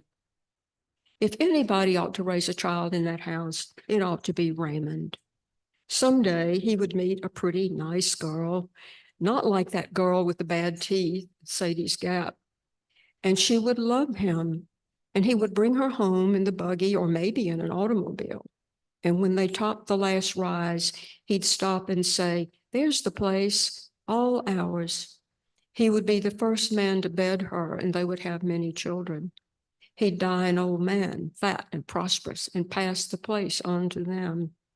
But here he was, 22 years old, and nothing to show for it, but his horse, a couple of dollars in his pocket, calluses on his hands from farm work in that damned rail hand car, and a stain of guilt on his heart that wouldn't go away. He could drink it away for a while, but then the memory and deep down the relief would come flooding back. That was the worst of it, to admit he was glad his father was gone. He felt in his pocket for his father's watch and took it out. He popped the catch with his thumbnail and held it so moonlight illuminated the face. Nearly 1 a.m. now. He put the watch back in his pocket just as the light in the house went out. He nosed his horse in the direction of Sully. He vowed to come and see his mother soon. "I will," he said to the night. "I will." We're doing on time. Might read one more short section. One thing I failed to note that you'll be aware of because of the time frame of this novel is that the coming of the flu epidemic plays a huge role in it. So there is that, and Leona's family will be deeply affected by that.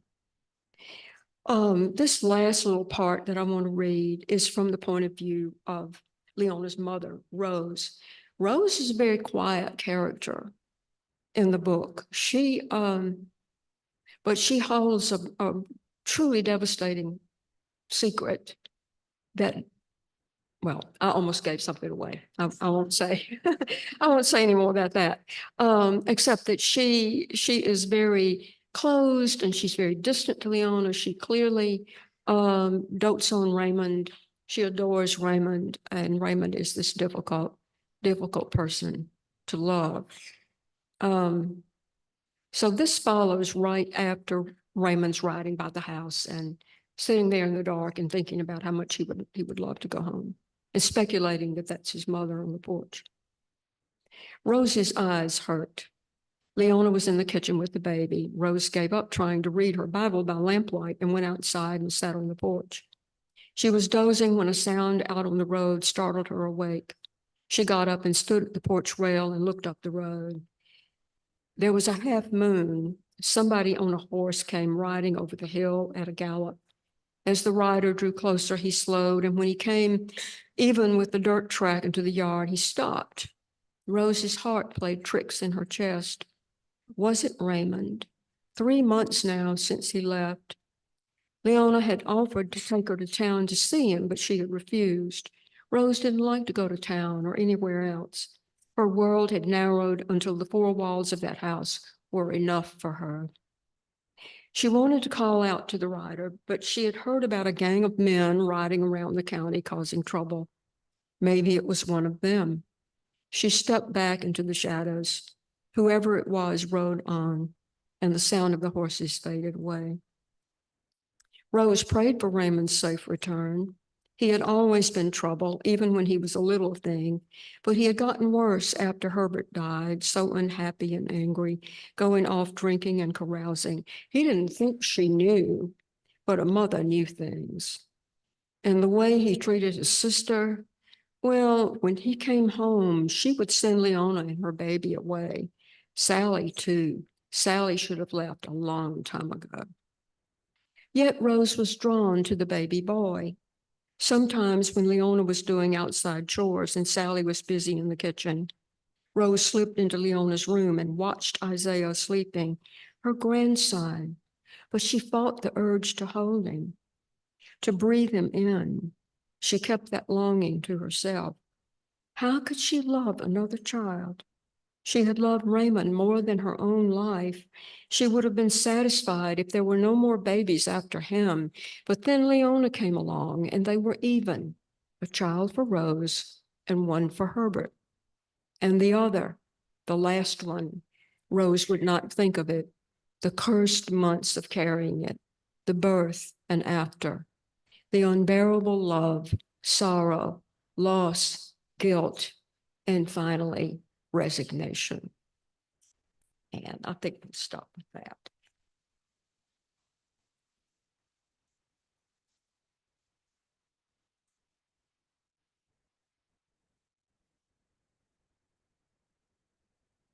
Questions?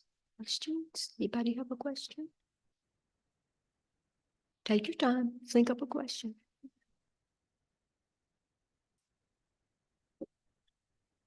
Hey, Steve. Thank you. Reading that Pinson girl and the marvelous way that you evoke country life and really hard living in that time in Mississippi reminded me so much of a great Mississippi writer, Thomas Howell Phillips from Kossuth, Mississippi. I wondered if you had ever read Red Midnight or The Bitter Weed Root and Kangaroo Hollow. And if not him, would you tell us a little bit about your influences, the first novelist that you came across and said, I want it like that? Of the first novelists or just novel? Of the first novelists or just novelists? The first or any? Now your influences. Well, the first novelist, I don't know. The influences, I mean, the Faulkner influence is there. I didn't think much of Mr. Faulkner growing up. And I remember taking the Faulkner course that, you know, everybody back then had to take. And I was not real enchanted with it then either. So it was only after I started teaching English to high school students in midlife. I've done everything late, see. And I had to read, I went back and read some Faulkner, and I sort of set a goal one summer that I would read as many Faulkner novels as I could. And I think I got through 4 and discovered that even if I didn't always understand what Faulkner was doing, I fell in love with the rhythms of the prose, and I could forgive myself and him for the parts that were hard for me to digest. And it's not that I consciously tried to imitate Faulkner's description of landscape, for instance, but I think that those sounds resonated for me. And I also, I think the same thing is true of Eudora Welty's stories. I was kind of a latecomer to Welty's work too. And it happens that A Worn Path is probably my favorite story. And it's a difficult story. I look back this past week and I found an interview that Miss Welty did with Beth Henley. Are y'all familiar with Beth Henley, the Mississippi playwright? Well, Beth looks like she's about 12 years old in this video. It was done in 1994. And they talk specifically about this story, about A Worn Path. And about the resilience, the strength of this old woman, of Phoenix Jackson, and the obstacles that she encounters. And it's just such a powerful story. And in that interview, Miss Welty, Beth fields a question about the truth of the story, which I think is always interesting to think about. You know, what is truth? What is truth in fiction? Because there is truth in a story that is not necessarily true to what happened. And like when I talk about the influence of my grandmother and what I know about her life impacting the writing of this novel, the truth of her story is long gone. It's not here. But in a sense, the truth of it is that I know that makes absolutely no sense whatsoever. But I love what Miss Welty says about the question about whether the child in A Worn Path is really still alive. And Miss Welty says it doesn't matter. It's the journey. It's Phoenix's journey. It's her strength. It's her love. It's her resilience that matters. And so I think in some ways, I have Welty to thank for the stories about resilience and persistence and resistance. Leona Pinson is resistant to the norms that her time and place are trying to impose on her. She is resistant to that. Her means of resistance are very limited, but she's gonna try to find a way to exist on her own terms. I know I'm not directly answering your question, but those are some powerful influences. I've loved Minrose's novels. There are other Southern novelists whose names obviously escape me right this minute, that I could name probably given time.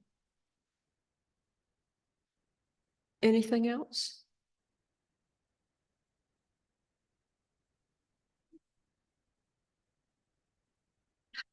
Sorry. Happened last time. No. Hey, it's me again. Morgan, MFA student. Really I speaking. feel like I've been on repeat this whole time. Yeah.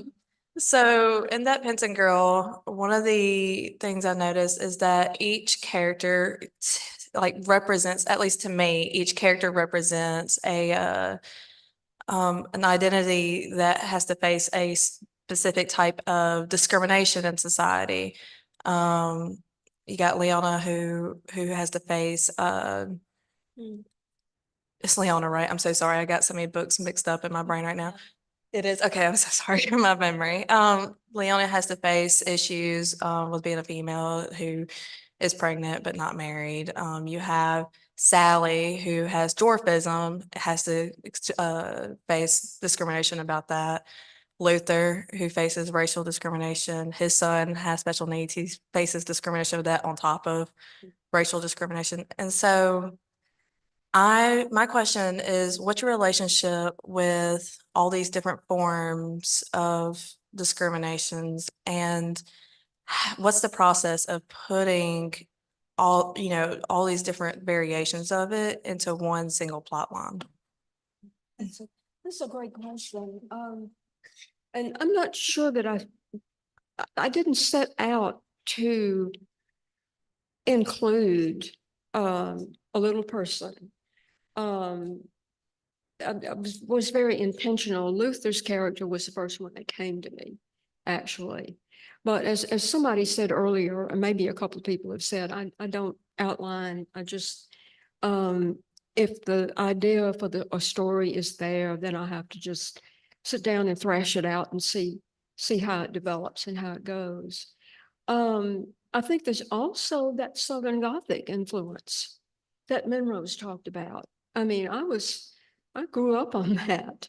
I was steeped in that. Another author I failed to mention is Flannery O'Connor, whose work I just adore. And it's quirky and strange, and it has weird characters, and odd things happen, and things don't always turn out like you would expect or want. So I think if there's a bottom line for the inclusion of all these different obstacles and disabilities, however you want to put it, if there's a bottom line for that, it's a common sense of flawed humanity. And that's, we can invite a philosopher to come into the room and take it from here. But it's not something that I thought, well, I'm gonna put these 5 characters in, and each one is going to represent something. I think they all represent a lack of agency in their time, but I also think that I believe that the best historical fiction has to resonate with readers in the present day. The issues of 1918, of women's agency, of racism, of poverty, classism. Look around us. You know, those are issues that still resonate today, and I think that's as it should be. So in that sense, maybe I did write to issues. It's been really interesting to me on this journey to look back at this book and discover things I didn't know about it when I was in the process of writing it. Does that happen to other people? Yeah, so there's that too. There have been insights, there have been moments when I'll go, oh, yeah, you know, it does, maybe it does do that. So, okay. Thank you for that question. Okay.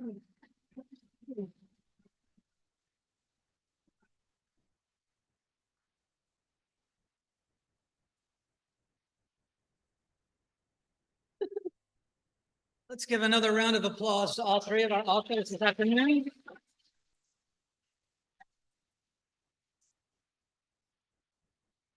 And my apologies, Minrose, for cutting off your question. This is a thankless job being the timekeeper, but somebody has to do it. And I'm going to turn it over now for the last thing we will do this afternoon to Dr. Kendall Dunkelberg.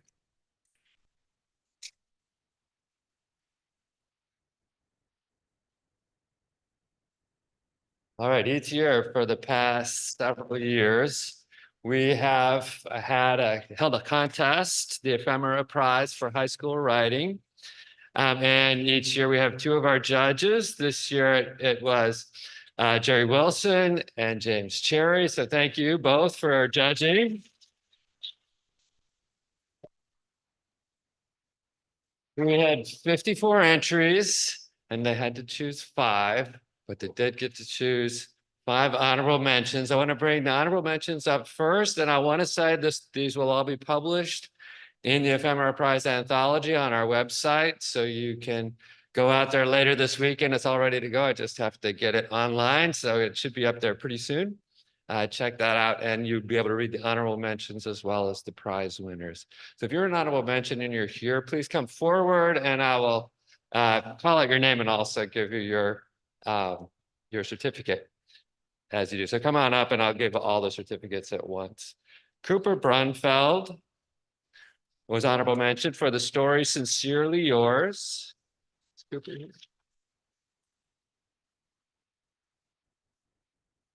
Jaden Bryant received honorable mention for the essay Delta, Delta, Delta.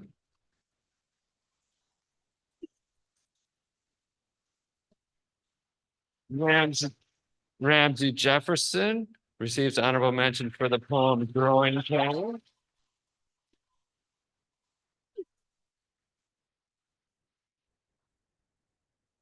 Karis Peden, or is it Payton? I'm not sure. Peden, for the essay Self-Identity.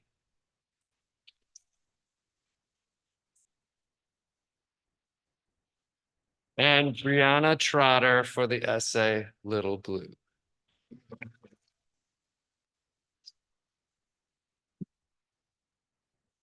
Thank you, guys. And then we're going to bring each of the prize winners up, and they are going to read. We do have one of our prize winners who will, we hope, if all the tech works, join us remotely from the Mississippi School for the Arts. But you guys can go ahead and have a seat, and we will do other than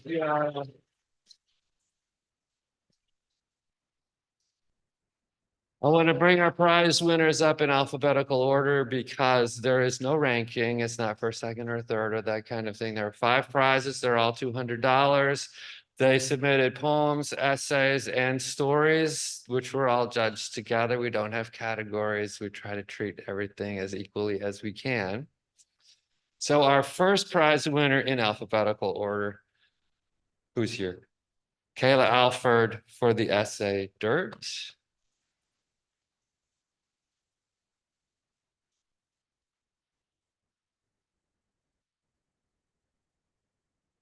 Hey, I'm not Kaylee, but she told me to read for her, and we're from the same place. So here's dirt.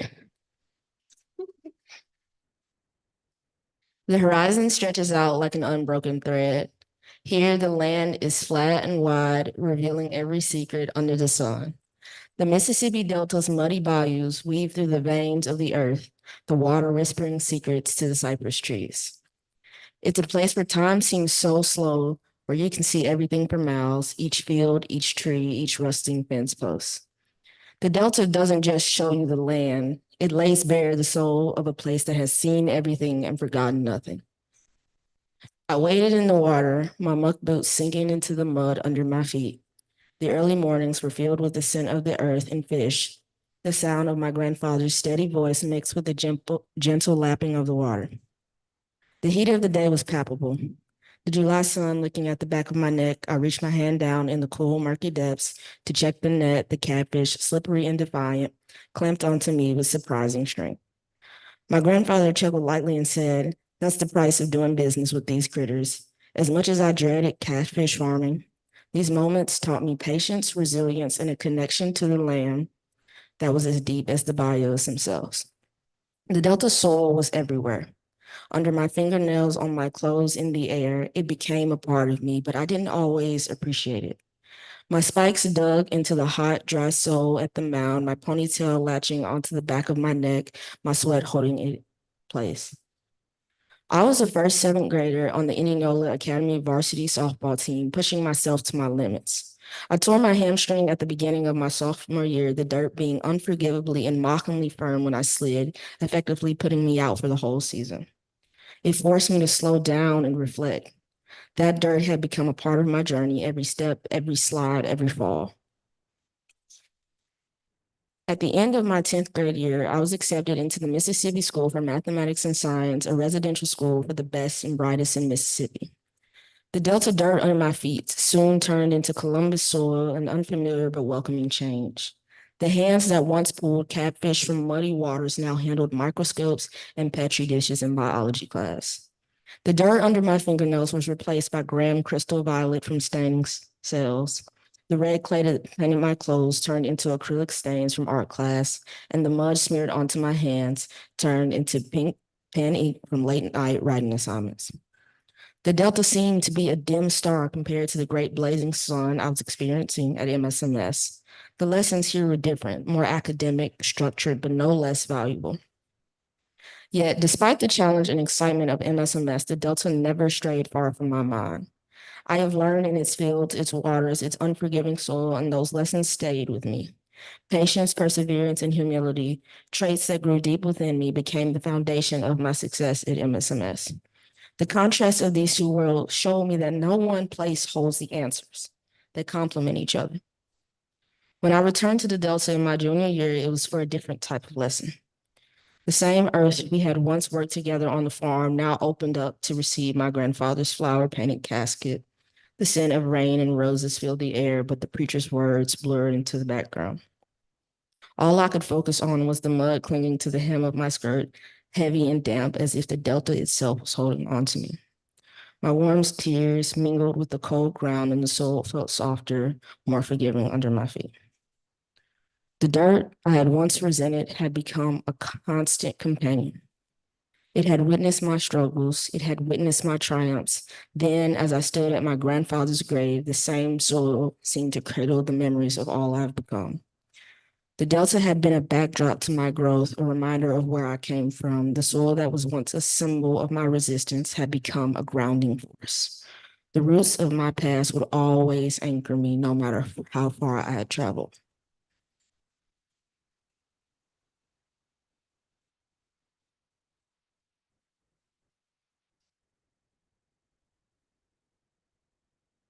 Thank you. I knew we'd have one pinch hitter. So thank you for reading for her. Our next prize winner is Crislin Lance for the poem, The Creation.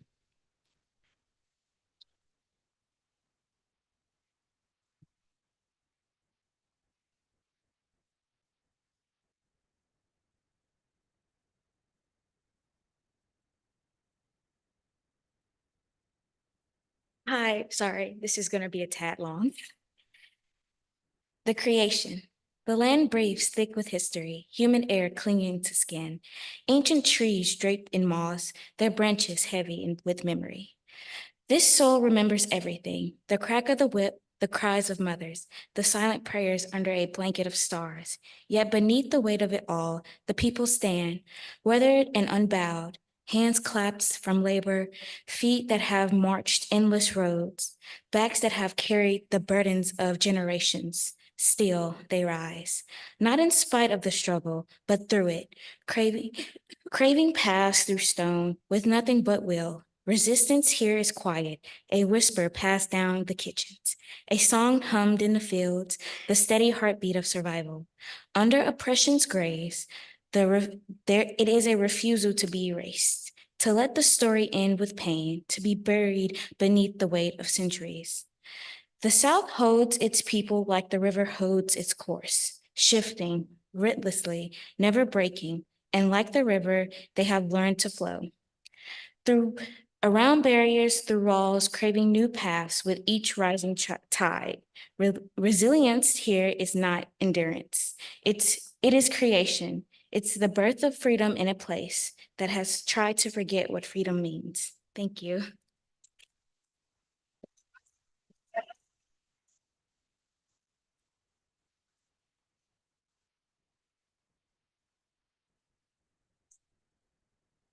Our next ephemera prize is awarded to Savannah Massey for the poems Mississippi Soil as a Call to a Better Place and Eden, Mississippi.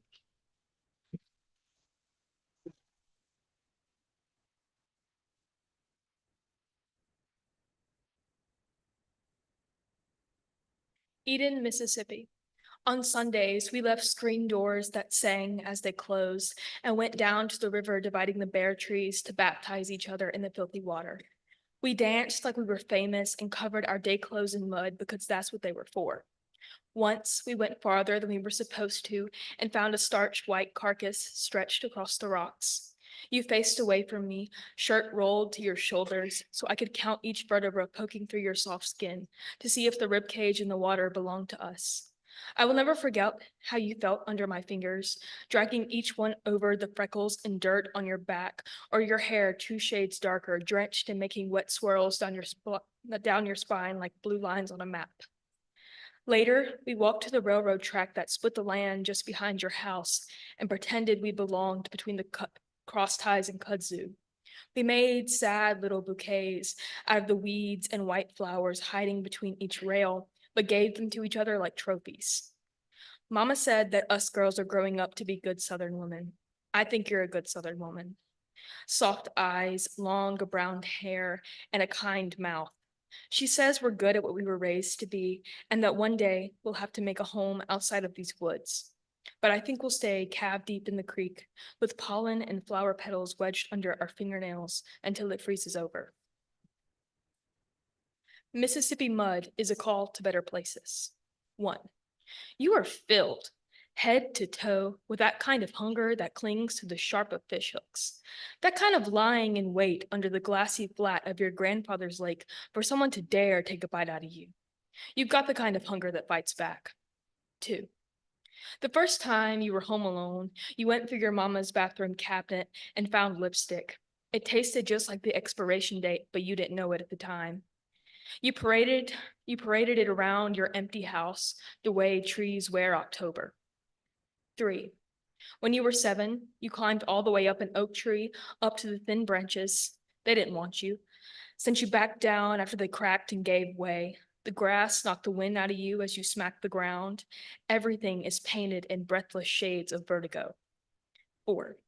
You kissed another boy for the first time on the edge of a creek, jeans rolled up to the calves, ankle deep in that cool water, heels slightly settled into the mud, toes rested on the flat rocks. It was dry and awkward. That boy ended up breaking your heart, moved half a world away to start a life you didn't fit into. 4. Here you are, parched high and dry like the fruit dotting the top branch of your mama's fig tree, getting plucked apart by the birds and soiled by the sun. You want to get out of here.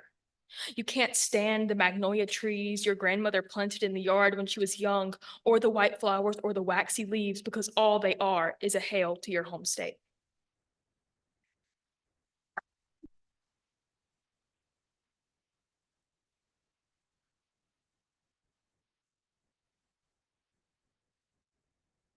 Our penultimate ephemera prize goes to Claire Rizzo for the essay To Rural Ambition.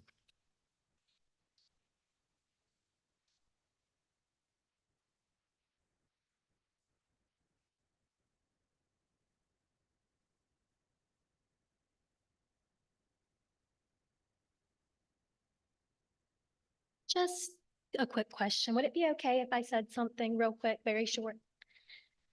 So I'm going to describe what I'm going to read to you, this list poem, which is basically just an odd combination of poetry and an essay. It's a hero's journey of an ambitious country child, me. It's my experience. It starts with bitterness and jealousy, and it ends in a motivation found in serving the fellow underserved. I just want to take a moment today to acknowledge the results of rural and underserved communities and adverse upbringings in this room. Even if you haven't said anything, I want you to know that you are acknowledged and you are appreciated. And to the folks that I would call city folks back at home, I want to urge you to just take a moment to think about the bravery it takes to come from less than to search for more. If you have, I just urge you, instead of looking down on these people from different experiences, embrace their commitment. Thank you. I'll now get started with To Rural Ambition. You will mourn. No, not for family or friends. The only person you'll lose during the course to adulthood is your great-grandmother, who you only remember by the smell of roses and the feeling of her lap atop a corduroy armchair. Rather than mourning for what was, you will grieve for what has never been. Adults call this anemoia. Your world will widen far beyond the serrated rows of home, and the sight of what has been missed will haunt you. You will watch. You'll observe those who are born into the life you'll crave, one of schools without yellowed cinder block walls and parents with multi-syllable titles, and you'll notice the differences between you. They'll have visited more countries than you can name, lived in more homes than the ones that number your neighborhood, and be able to read you like a children's book the moment you sit down. Once math gets an alphabet and science goes beyond planting pumpkin seeds, the girl next to you will have learned the advanced curriculum you wail over while you were still picking up the latter end of long division. Boys up north will laugh to your face about how you waltz on vowels and foxtrot over consonants. Far more than your best effort will be considered others' bare minimum, and you'll be made to make up the difference. You will compare. What's the realization that the classroom aspect of your upbringing, despite the best efforts of all those behind the big desks, is inherently inferior to the children whose childhoods were illuminated by sunshine and shiny plaster instead of buzzing fluorescent tube lights? Your world will turn on its head. You will come to realize that the others' educations went far beyond the Bill Nye borax crystals and homemade burettes that encompassed your definition of the learning world, and that there are no fail-safes in place to ensure the success of whatever odd medium you ended up being. You will lay in the valley of the Venn diagram, your very existence a testament to the blurred line between deficiency and the extraordinary, until you awaken to the fearful gospel of effort. You will hunger.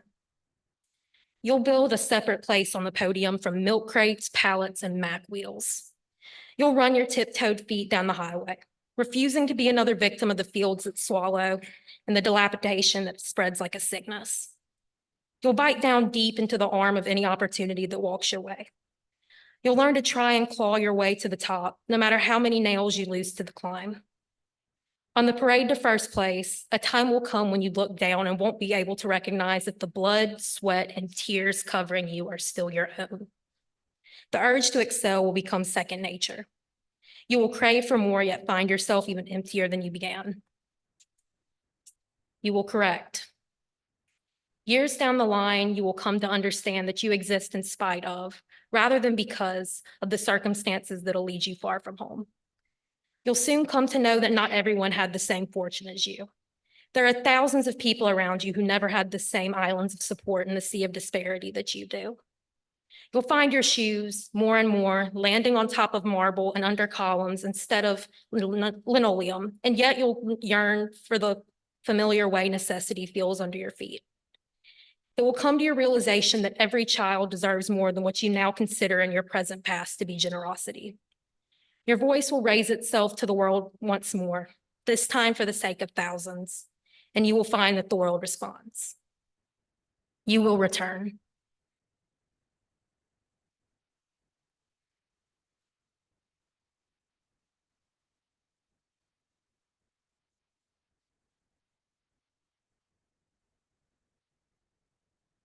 Our final Ephemera prize will go to Tiara Jones for the story, The Truth in the Lima. Tiara, if you're still on Zoom, then please unmute, show us your video, and as soon as I can get you on, I will do a little bit of wizardry with the tech, and hopefully we'll get this all to work. So give me just a minute and I'll let you know when you can start reading. Thank you, Tara.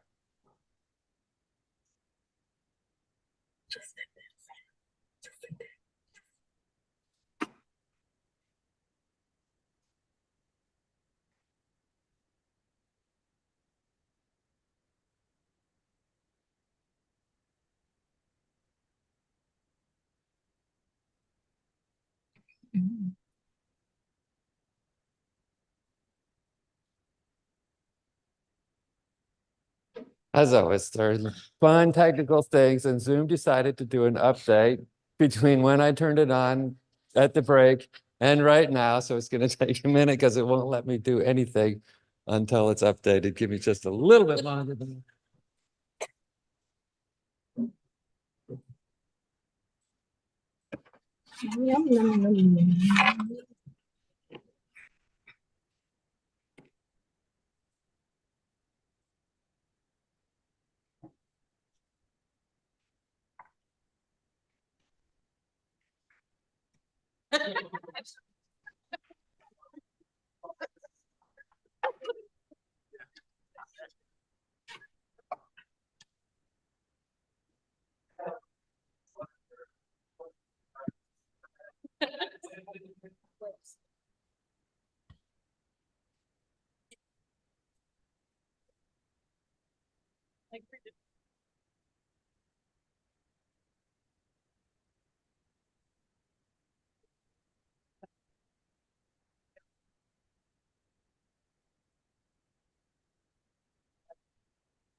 I know, yeah.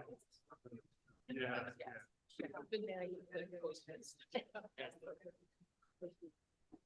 Yeah. That sounds great. You meet up here with water. Wouldn't that be wild? That could be your full person. Always.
Hi, can everyone hear me?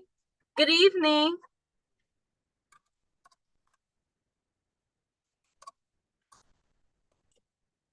Hello?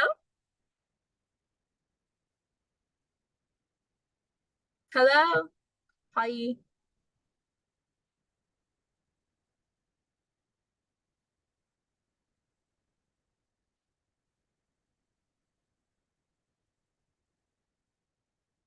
Hello?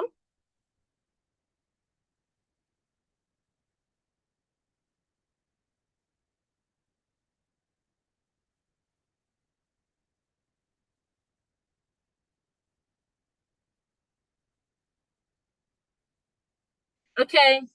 All righty. All right. So I just want to say good evening. And this is my story, The Truth in the Lima. Monday mornings is the hour of the day when all the children be smelling themselves. That's what Aisha's mother used to always say to her anyway. The fast-tailed girls with their new grease braids that pull on their scalps be smacking their gums down the hallway. The young boys with their new shoes be jumping to the air as they pounce to the bathroom as if they home training and wouldn't think twice before peeing on themselves. That's what Aisha expected to see as she stood outside her sixth grade classroom door with her thick black cat eye glasses pushed to the bone of her nose, her wool hair in a tight puffball, and her bony fingers tapping together anxiously. She waited to see her students barrel towards her with arrogant smiles on their lips and their faces ready to get slapped by their mothers. She didn't she didn't see that though. She just saw regular kids with tired smiles and eyes that matched hers when she was a nervous child. Yes, some of them did grimace, but it didn't seem that it came from disrespect. It was a reflex every time their book bags caught on their freshly combed hair. At the sight, Aisha prepared to open her arms in a wide greeting, but she stopped mid-arc when she heard a cough from the hall across from her. Honey, you can't start letting them think you friends this early on. The advice sounded like her mother, but Aisha met the half smirk and half scowl of the ebony brown senior lady that had one wrinkled hand on her hip and the other hand touching up her cotton hair that was cat licked into a statue Sunday hairdo. Ma'am, asked Aisha as she plastered on her best pastor's watch smile. The lady spoke as she watched her students come in her classroom with longing faces. It's Mrs. Omar. The woman started coughing, which made Aisha's face cringe, but she still kept her smile up. After the woman stopped coughing, she said, and I was saying, you better not make them still think y'all best friends. That's how they get you in trouble, especially the ones that come in the building smell like fresh Vaseline. Mrs. Omar said while wiping the edge of her lips with a paper towel she had clenched in her fist. Aisha pursed her lips as she spoke. I'm just greeting them. I mean, they already look so sad. A simple greeting could put smiles on their faces. Mrs. Omar clucked her tongue and shook her head as she watched the students keep strolling in. Mrs. Omar snorts. That's what one girl thought when she taught here back in 2014. She spent all her money to get her class new lunchboxes, and all children with the ash elbows win. Got her kicked out anyway. Aisha asked shocked. Kicked out? How did they do that? With that small grin, Aisha looked up. That's okay. I didn't really think there was something. Oh, I'm so sorry. Okay. I misspaced. So it was like Aisha asked shop, kicked out. How'd they do that? As Aisha waited for Mrs. Omar answer, she watched as two girls walked up to Mrs. Omar's doorway. One girl was a young black girl that had bright blue beads in her hair and big round white glasses pushed up to the bridge of her nose. The other girl was a young white girl whose hair was in Dutch braids. She grinned a blush pink cheeky smile. Both girls looked anxious as Miss Omar examined them. Aisha didn't know why though, but she soon figured out when Mrs. Omar moved out the doorway and smiled at the girls and said, You sure pretty. Aisha smiled at the same time as the girls both smiled. But Mrs. Omar continued, Your mama sure did go with your Dutch braids. Go on get in the classroom with that pretty face. Aisha and the little black girl both frowned at the same time. Meanwhile, the white little girl beamed. Aisha watched as both girls tried into the classroom before she spoke up. That was nice of you, but why didn't you compliment the other student? Mrs. Omar scoffed the same time the class bell rang before she answered. If I would have told that child she was pretty, She wouldn't have let any boy or man hear the end of it. But the other girl, she's going to be humble about it and will stay that way. Aisha's mouth gapped open. That isn't necessarily true. Mrs. Omar held up her hand. You'll understand what I mean when you get a fast child one day. Aisha let her arms drop to her sides as she was met with the front of Mrs. Omar's homeroom door. It wasn't too hard for Aisha to remember the day she decided that she hated her hair, and she was better off being any race other than black. On the other hand, it was hard for her to think back on the person who caused this turmoil in her memory, the person who she wanted to attach herself to for warmth, the one person who she craved love and discipline from, the only person Aisha desired to truly see, her. Aisha never got those factors of her character, little to her hope.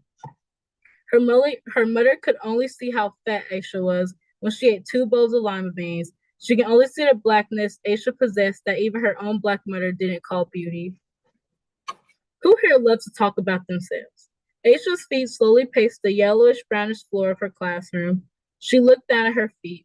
She mentally cringed as she saw that her open toes had some crusty, uneven nails as she waited for her class to answer. Aisha could hear small shuffles of nervousness. She smiled at what she expected. With that small grin, Aisha looked up. That's okay. I didn't really think there was something fun or interesting to say about myself either. But my old teacher would tell me, Miss Williams, just say what color your eyes are and keep on moving. The students laughed as Aisha mocked a cranky voice that sounded like crunchy cold honey. Aisha lightly giggled with them, then looked around their faces until one of her eyes landed on a black boy that had rested his head on the heel of his right palm. His eyes portrayed tiredness and dwindling patience. What about you? All the students turned to follow Aisha's gaze. The boy blinked slowly and made an exaggerated yawn as he looked at her. Ma'am, he grumbled. Aisha smirked. What's your name? The boy mumbled in response. I'm sorry, I can't hear you. Maybe this is better. Aisha walked up to the boy that sat in the back of the class. She gave a quick rack of her knuckles on his desk before she repeated herself. What's your name? The boy sighed as he grumbled. It's Kari. Aisha looked around to see her class reaction. Their faces just stood still. But Aisha knew that to Kari, the students were giggling and pointing fingers at them. Aisha nodded. I love your name, Kari. Why are you so hesitant to tell me? Kari shrugged. Because my name sounds like a girl's name. I hate it. Aisha puts her hands on her petite hips. Why do you think you have a girl's name? Kari sighed. My father got mad when he found out that my mama named me that. He didn't like it. He wanted to name me Kale, a name appropriate for a black man. Aisha knew she wanted to become a literature teacher when she discovered the true impact words have on the heart. When she was in 7th grade, she wrote a poem about her favorite dish, her grandma's turkey necks that soaked the sweet cornbread that would be steaming on her plate, which was all tied by those seasoned lima beans. In that poem, she just started off explaining how the food tasted, but as each new word ingrained itself on that paper, she embraced feelings that she didn't know she was allowed to have. Those turkey necks became a metaphor for what she thinks the rope she feels is around her neck will do when she finds the mindset her mother boiled into her. Those lima beans became a symbol of an antidote that finally found its way to becoming a poison. Aisha knew that when she was younger, she would have burned with shame and embarrassment as people stared at her appearance. She was insecure, but it wasn't due to her peers. It was caused by her mother's preparing her for school day, telling her that her hair is nappy, and that wouldn't get her a boyfriend. Her hair needs to be silk, just like her neighbor Susie's. Aisha held her chin high as she walked through her hair in 4 large plaits. They weren't freshly greased, but she didn't want to look arrogant. But they were quickly done and held by big purple barrettes. Not the clip ones either, but the big bald ones. For their 3rd morning of the week, Aisha stood at her door, greeting her students with a smile. It was beginning to feel like routine. That's why she knew it was Mrs. Omar when she heard a throat clear and a tongue clip. Now, child, why you gonna do that to your head? Aisha met Mrs. Omar's disapproving gaze, which she responded to with a shrug. You don't think my hair is pretty? Mrs. Omar gave a low chuckle while shaking her head. No, honey, your hair looks ghetto and nappy. Aisha nodded. Well, I think I look just fine. What do you think, Nia? Aisha turned to look at the black girl from yesterday, who's walking on her way into Mrs. Omar class. Nia, whom Aisha learned the name of while listening to Mrs. Omar give roll call, looked at her with wide eyes. Ma'am, Nia croaked. Aisha, with her hands on her hips, replied, "My hair, do you think it's pretty?" Nia scratched her arms anxiously. "I mean, I like it." Aisha gave a closed-eye smile before she opened them and responded, "Well, I think your hair is beautiful," as she playfully moved Nia's beads so that they shook. In return, Mrs. Omar scowled, but Nia smiled. Aisha sat on the wet porch of her house.